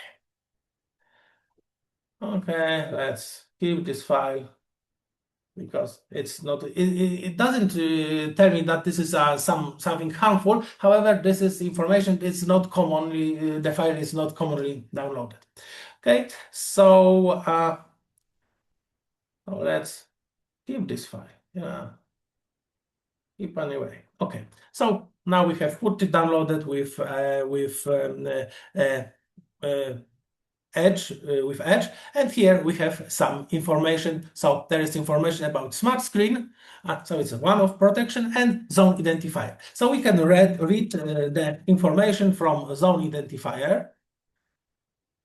Yeah, okay. So we can read information from here, and we can see information from the alternate data stream named zone identifier. So here is the zone ID. So this is the zone from which we download this file, and there is a URL from which the file has been downloaded. So we can see that this potentially malicious putty has been downloaded from this host 10.10.10.106. So this is when even if the automatic download starts, like HTML smuggling, HTML smuggling starts, we will see the website from which we downloaded the malicious file. So in this case, the website has been has this address, and the file has been extracted from this website, but the website containing the malicious, the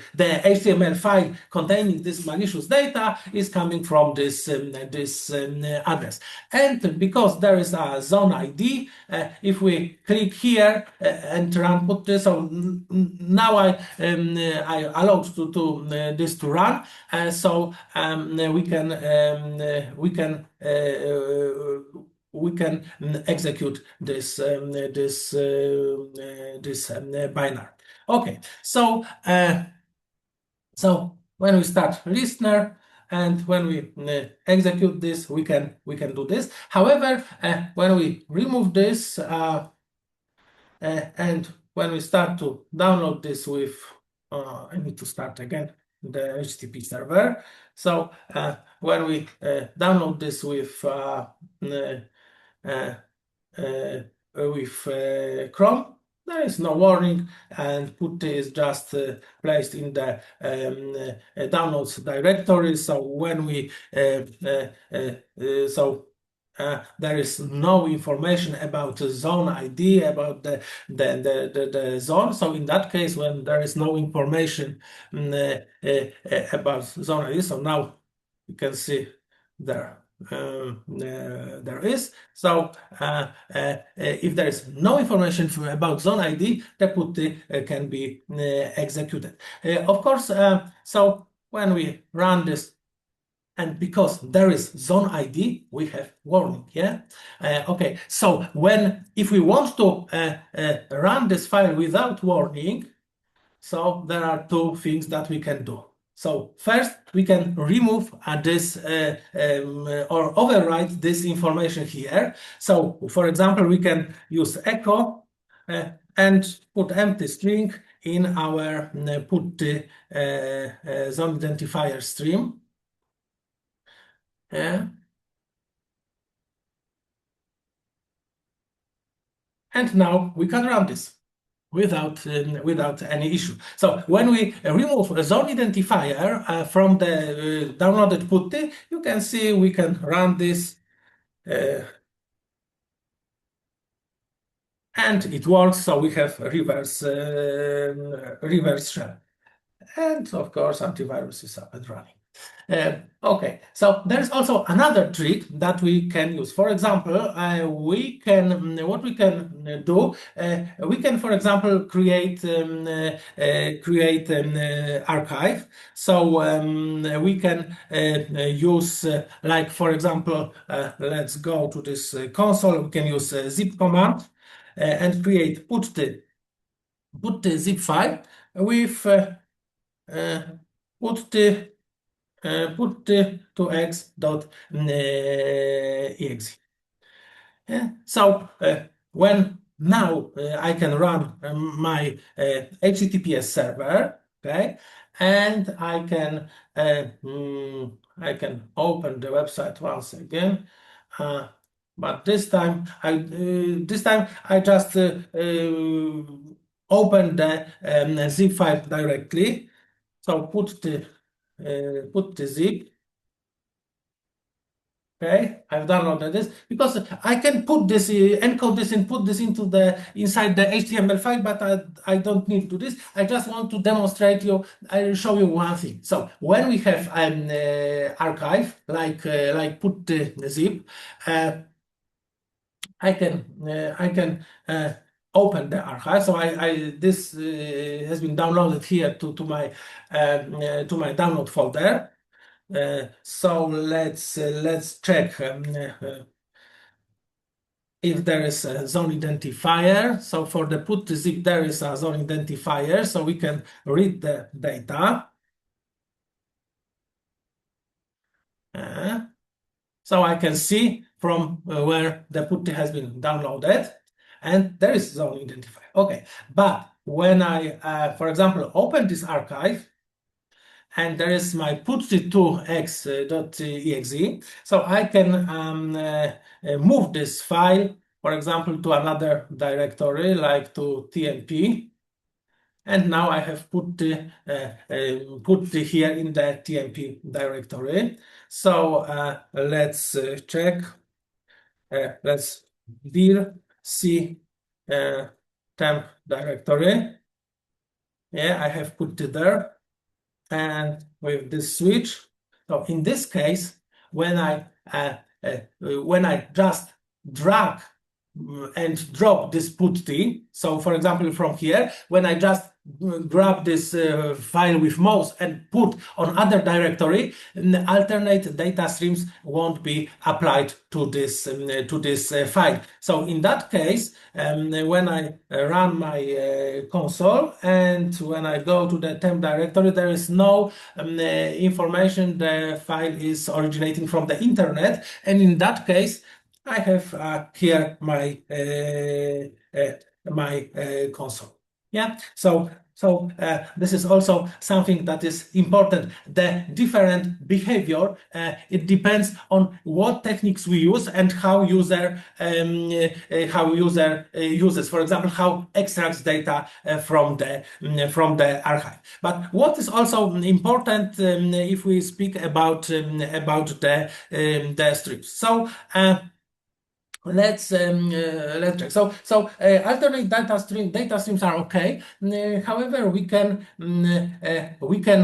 use them, and sometimes if we do this in the wrong way, there can be some security issue. So, for example, let's go to C tools directory. Okay, I have seen here some XML file, and this is the file with syspon configuration. So this is a configuration that will check the file in the CTMP directory. So we have in CTMP directory we have file Alice. Yeah, so I can remove this file So I can create a new one. So this is sysmon configuration. Sysmon is a tool from sysinternals that can allow us to set up additional loggings, get some additional data. So first, let's check if we have. So if we have sysmon already installed, we can unload sysmon probably if it's already installed. Okay, and I can run sysmon with this configuration. So it's a very good tool because it allows me to get some information, what's happening on the system, some external, some extra data, extra information. So it's very useful, but we need to use this smart. So now I set my config file, and I can open event viewer. So let's open the event viewer. Okay. And when the sysmon is up and running, and can go to the application and services logs, Microsoft, Windows, and search for sysmon. Yeah, sysmon operational. And sysmon provides me a lot of useful data. But with our configuration, we ask sysmon. So let's check.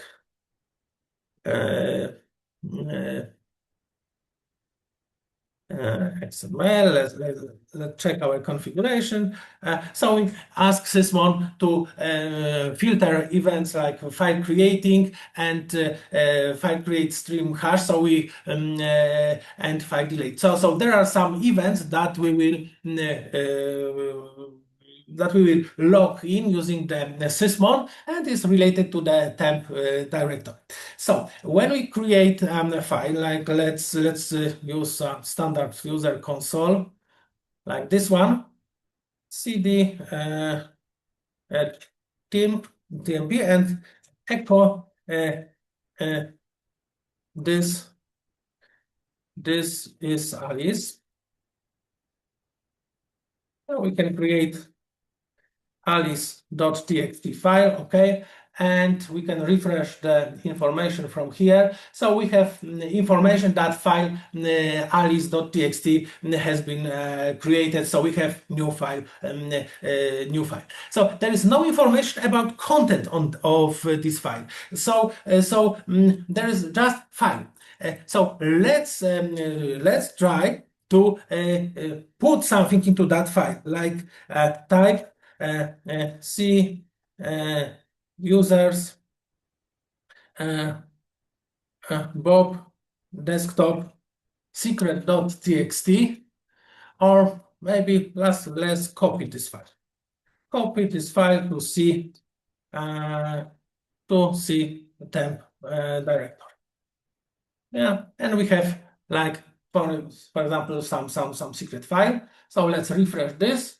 And there is also some information about the secret file. So everything is okay until we apply streams to this file. So when I, for example, add some additional streams to this file, like echo test or my test stream, and I apply this to the secret.txt and create another stream, like something.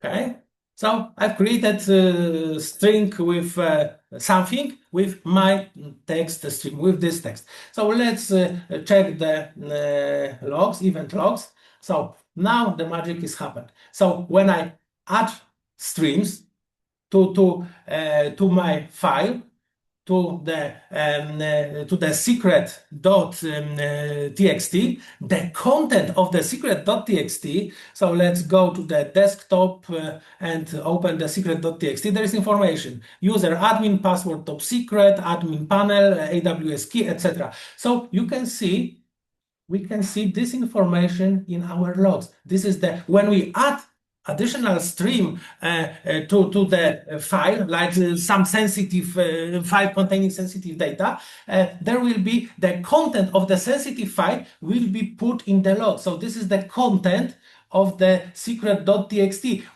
and this is also the stream and content of the stream, so my test stream. But when we add stream to existing file, we can also get content of the file into the logs. So when we forward these logs to another, for example, centralized log server, we can leak some information there. So there can be also some kind of incident that we, without intention, unintentionally, we shared some data because we set up sysmon to logs to put some information to detailed login, and in our case some secrets. For example, if there is an event log forwarding to central log server or other servers, so there can be some credit card data, other data that can be forwarded to another service. Okay, I think there is so that is what I want to show you. So it's important to be aware about the techniques, the attack techniques, and also to be aware that sometimes security measures, for example, like applying some sysmons and other things, can also create some security incidents. So we should be prepared for proper incident response. We need to show how to react or perform some exercises like using these basic techniques to check if we are ready for the incident, if we know how to handle it, how to handle those, for example, data leaks or some files that are not even not recognized by antivirus system. Okay, so so I think Paula is here, so I give my voice to Paula. Okay, so thank you. Thank you, Paula, thank you. the stage is yours.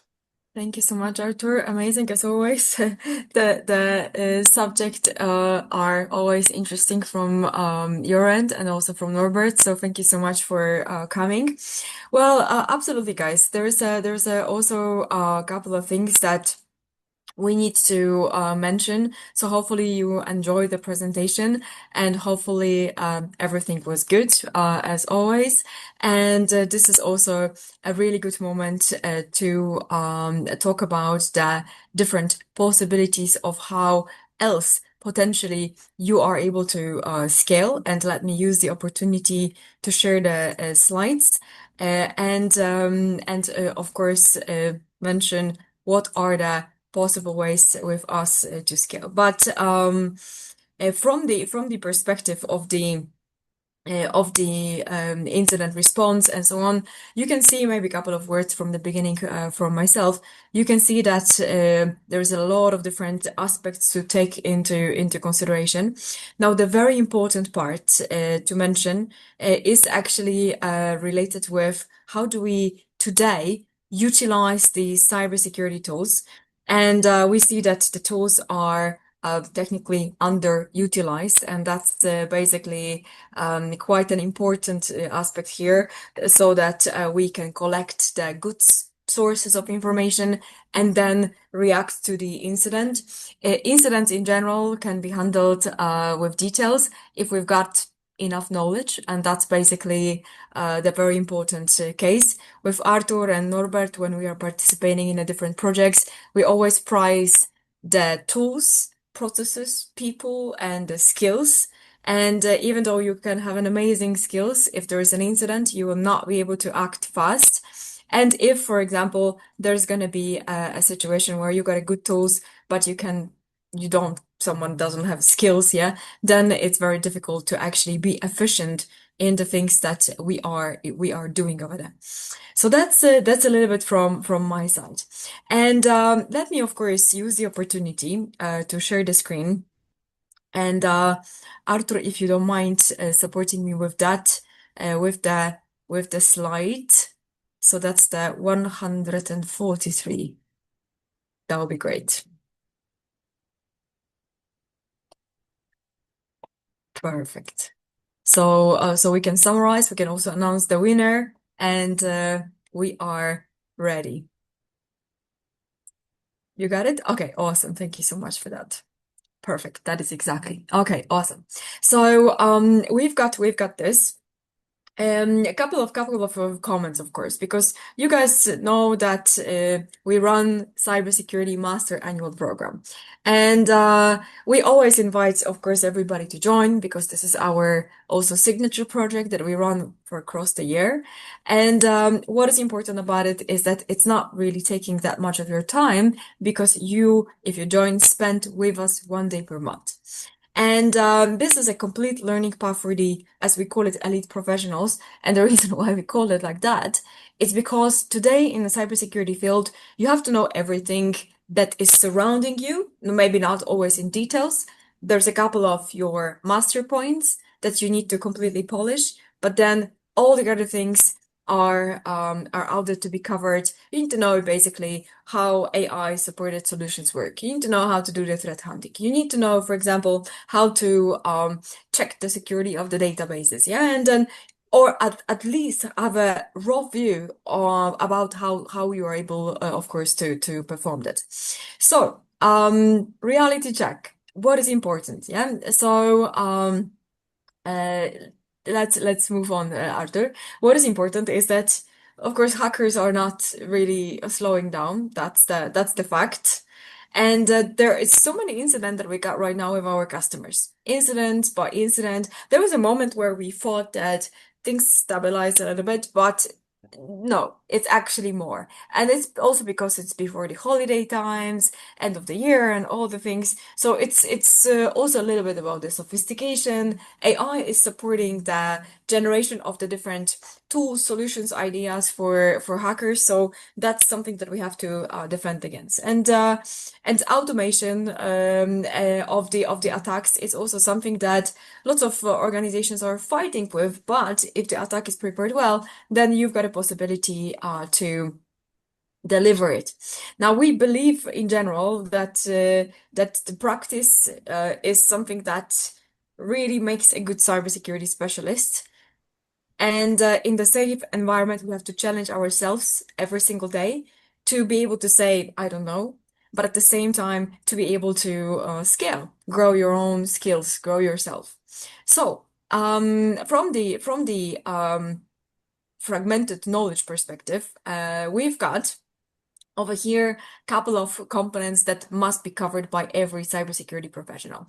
That's the offense strategy, the defense, and also the cloud.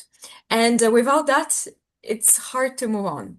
Yeah, and not that, of course, everybody needs to be the master at these three things. But if you are a cloud specialist, you need to know what are your potential threats. So then we are touching a little bit of a offense part. If you are defending against something, you need to know precisely what you are defending against. And for example, when you implement the credential guard, you need to know that this does not protect you from the impersonation, which is already, again, the offense side. So it's always a matter of these things. Yeah. And, I think also working with Arthur on a different incidents where we had to pull out the data from the infrastructure.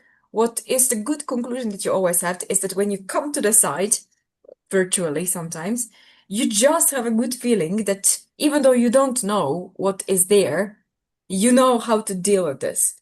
And that is exactly the status that we need to achieve in cybersecurity. Like you're like, whoa, there's so much going on, but you feel comfortable because you know exactly how to approach certain subjects. And you know how things work, you know how identity can be stolen, and you need to be able also to think in that kind of a mappy, if I could say mappy way, so that eventually when, for example, there's an incident, you need to think like, what do I need to really know in order to be able to assess the risk? And then you think, okay, I need to know what kind of users, what kind of processes, were these processes open, were there any injections, were there network connections, and put that everything on the timeline. And I want to know, like, show me all the logons of the type 3 from the users and of that user, maybe single one, and then show me what kind of processes that user executed and show me historically what was the activity of that user. So having good tools as well and being able to operate them today, it's a key to success. And it's really, really dissatisfying when you have to wait for your results during this kind of projects. All right, so within the CMAP, what you are getting. First of all, intensive workshops. It's 12-month access to our program. Honestly, I'm always attending too, because we have designed the program in a way that these lessons are delivered by the people that are the best in the field. So we also invite guest speakers and so on. Our team is doing it. So if someone knows one thing best, yeah, we put that person on that one day to deliver best, so that you can ask the most hardcore questions. And that is basically the responsibility that we are taking over, that that's going to be the good person. That's going to be a fantastic expert from the field in that area. So that's one part. And all the workshops are very intense because we do the longer days. Yeah, so that's an important part, which means that there's a lot of things that you guys gonna get. Homework assignments. Yes, there is a homework, a little bit like at school, but there we go. You need to kind of spend your own peaceful time on actually analyzing what you've learned. So that's why we get a homework. Also, the flexibility, it's there too, because if you cannot attend that one particular day, which happens, then basically we are recording it. And you can also enroll in a separate modules. You're going to be like, oh, all of that, it's not for me, but I want to have this module, that. Yeah. So you can totally do it. And then you cover your skills. Because in cybersecurity, we have to get skills. And I'll tell you one thing, because it's a lot of thinking that we did about the program. Like, why this 12 skills? It's actually more. But why 12 skills? Like, why one day? And so on. And my little impression was that today, where we have to push, we don't really have time, or not that much time, to spend on the 5 days training. Which, to be honest, it's okay if we are kind of covered by the good material that's coming within the more separated chunks.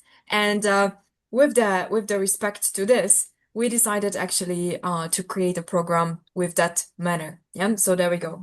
Plus, as I mentioned, even like leaking a little skill over there, it's important. Yeah, so you can listen, gain like your generic view on the skill. You're gonna be like, oh, that's not for me, but at least you're gonna know what is out there within the cybersecurity. All right, so what kind of modules we got? 16 modules. And you can see the subjects. Now, 12 months, 16 modules, something is not right. Well, yeah, so we decided to put on 16. Why? Because it was so difficult to create 12. We were like, no, what about that? Okay, so then the remaining 4 we've added.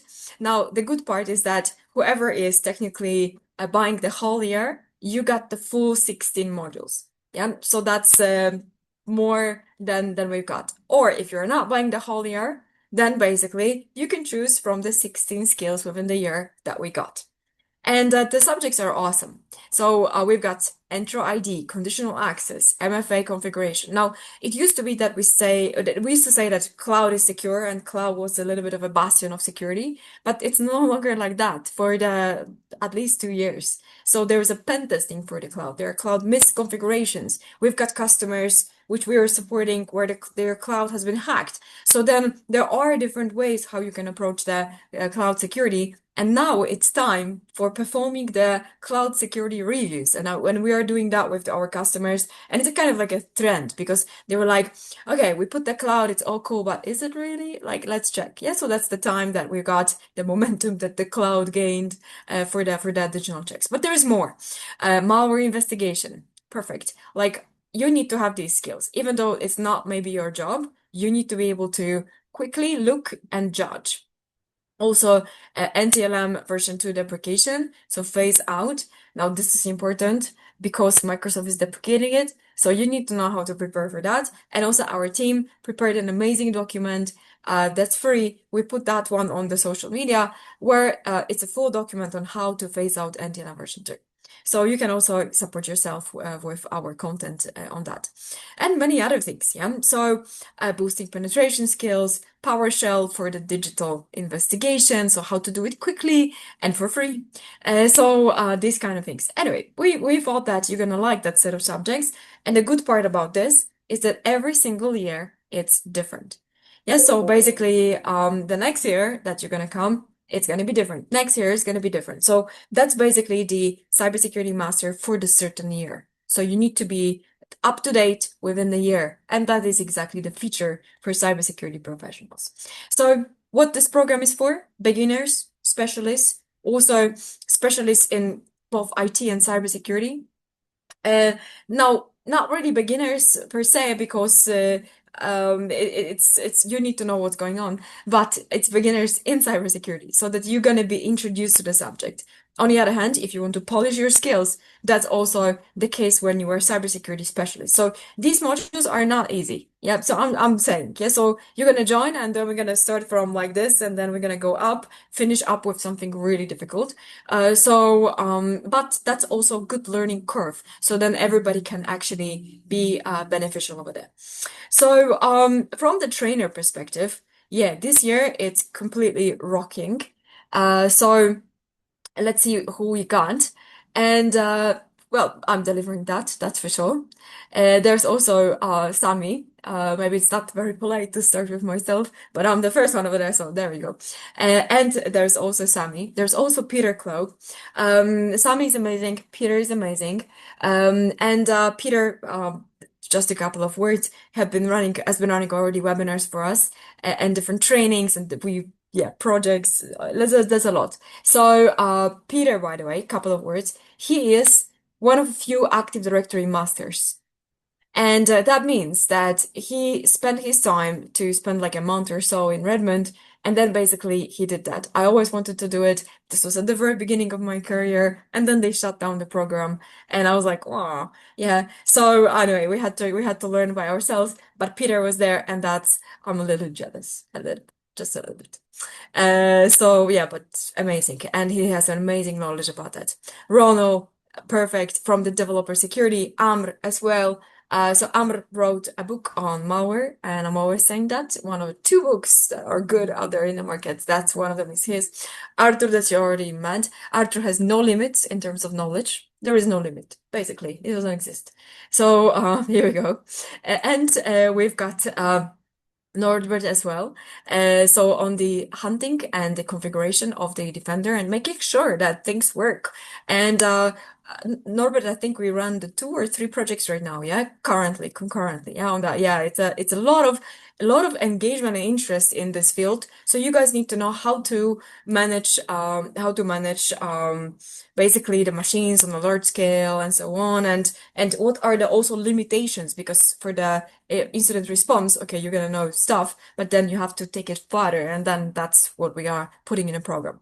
Damian for the SQL security, and Martin, of course, for the cloud security. Amazing, and all the geeky things that you need to know about the cloud, not only from the security perspective, but also from the monitoring perspective, because cloud by default, it's a lot of data. And what do you do about that? And honestly, because when there's an incident, we always have a problem with that. And we end up with like medieval times approach, where we download things from the cloud to the Excel, and then from the Excel we filter out event. Gosh, this is horrible. But that is there's one reason for that. Cloud remains collecting too much, and we have to trim the data to make sure that we only collect enough so that we can be efficient in response, because collecting too much is also not really good, right? Okay, anyway, moving forward, what is important is that this is definitely not watch and forget course. We create a community around the course, so you basically learn with us, and that's pretty cool. Because at the end, we really love our community. Our community, to be honest, it's completely awesome. And it's a lot of people that are growing and building their career. We have a lot of case studies. Like, as you can imagine, when we run these courses for so many years, we do also lots of engagements with community. So basically, well, like our webinar, basically we can hear these stories. Yeah, so we are an aggregate of these stories. Sometimes people write it, and it's amazing. Sometimes someone was like, "Oh, I was just starting in cybersecurity and I knew nothing." Now the guy is like an amazing cybersecurity consultant. And don't get me wrong, it's sometimes quite interesting. He writes me a message, "Paula, I bought a new car, thank you." Yeah, so he's basically having a better salary because of the cybersecurity part, which is good, all right, so that is something that we are saying here. So definitely, yeah, you're gonna learn a lot. Perfect. So if you're ready to join, hopefully yes, that is amazing. We of course have a promotion for you, and for everybody joining, everybody being part of our community has a better price. So that's for sure, and we always do it. So it's worth to be with us, I would say that. And this is the yearly price, which means that for that price, you've got 16 days of training. I think it's pretty good, to be honest. Looking at different 5 days or and so on, like you've got a 16 days and you get the price. So we would love to encourage you to do some small shopping and then basically join us for the course. You've got the QR code over there. And this is, by the way, the code that Kate put in over there. And the offer is valid till December 31st. So there we go. New year, new me. You can always start basically with us and learn a little bit more in cybersecurity. All right, the challenge. Let's do that. Before, of course, we announce the winners, let's see, what was it? So we've got the questions, and yeah, there were let me in general provide the answers. Yeah, so we're gonna, how does HTML smuggling work? And there was the answer C. The JavaScript reconstructs a malicious file from encoded content directly in the browser's memory and then saves it locally on the victim systems. There we go. Which statement about the alternate data streams is correct? And this was A.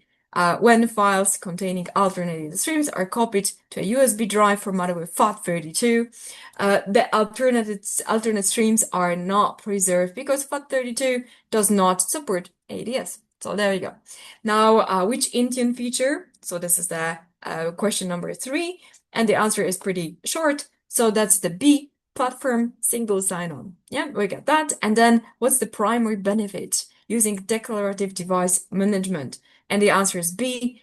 It shifts device management logic to the device for faster, more reliable policy enforcement. And we've got 5.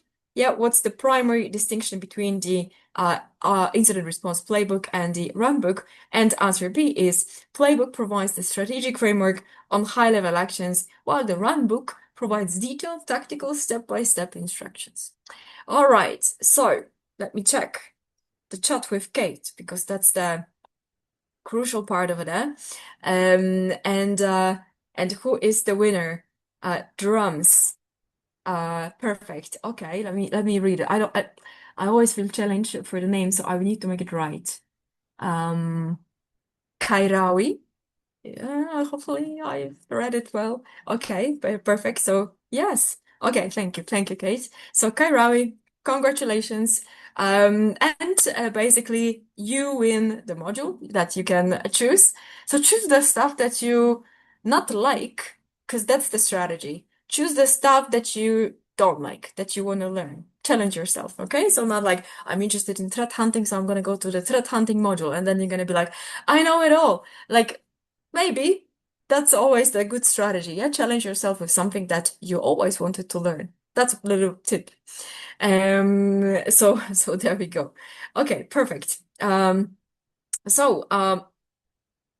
again, thank you so much for joining. Don't forget, of course, to sign up to our CMAP course and use the code that we have shared with you so that you guys can, of course, get the good discount over there. And hopefully everything goes well on our webinar as always, and hopefully you guys learned a little bit more. So we are always looking forward to your feedback. Please pass it on. We want to know how we perform because our team is always striving for better, as you can tell. So if you have any questions, then more, let me know. And if not, then of course we would like to thank you. And if we won't see each other within this year, then we are all here. Wish you a happy new year, and hopefully it's going to be less challenging in incident than 2025, but hopefully it's going to be full of a good growth that you guys, I'm sure you're planning as well for yourself. So yes, definitely. Happy holidays from our part of the world. Merry Christmas, definitely. Thank you so much. And see you in the next year. Doo-doo. Normally I will sing some song, but as you can see, my throat is a little bit. We wish you a Merry Christmas. Okay, maybe I shouldn't. Then nobody's gonna come to any of this webinar anymore. Yeah, no singing. Okay, perfect. No, no, no, no, no, no, no, no. Well, maybe one day. Let's see.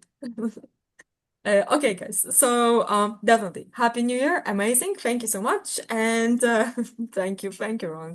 Amazing, amazing to see you. And Happy New Year. And take care and get some good rest because we all deserve it, don't we? Q4, fourth ring of hell, as we call it. Take care and goodbye. Thank you so much, guys. Ciao, ciao.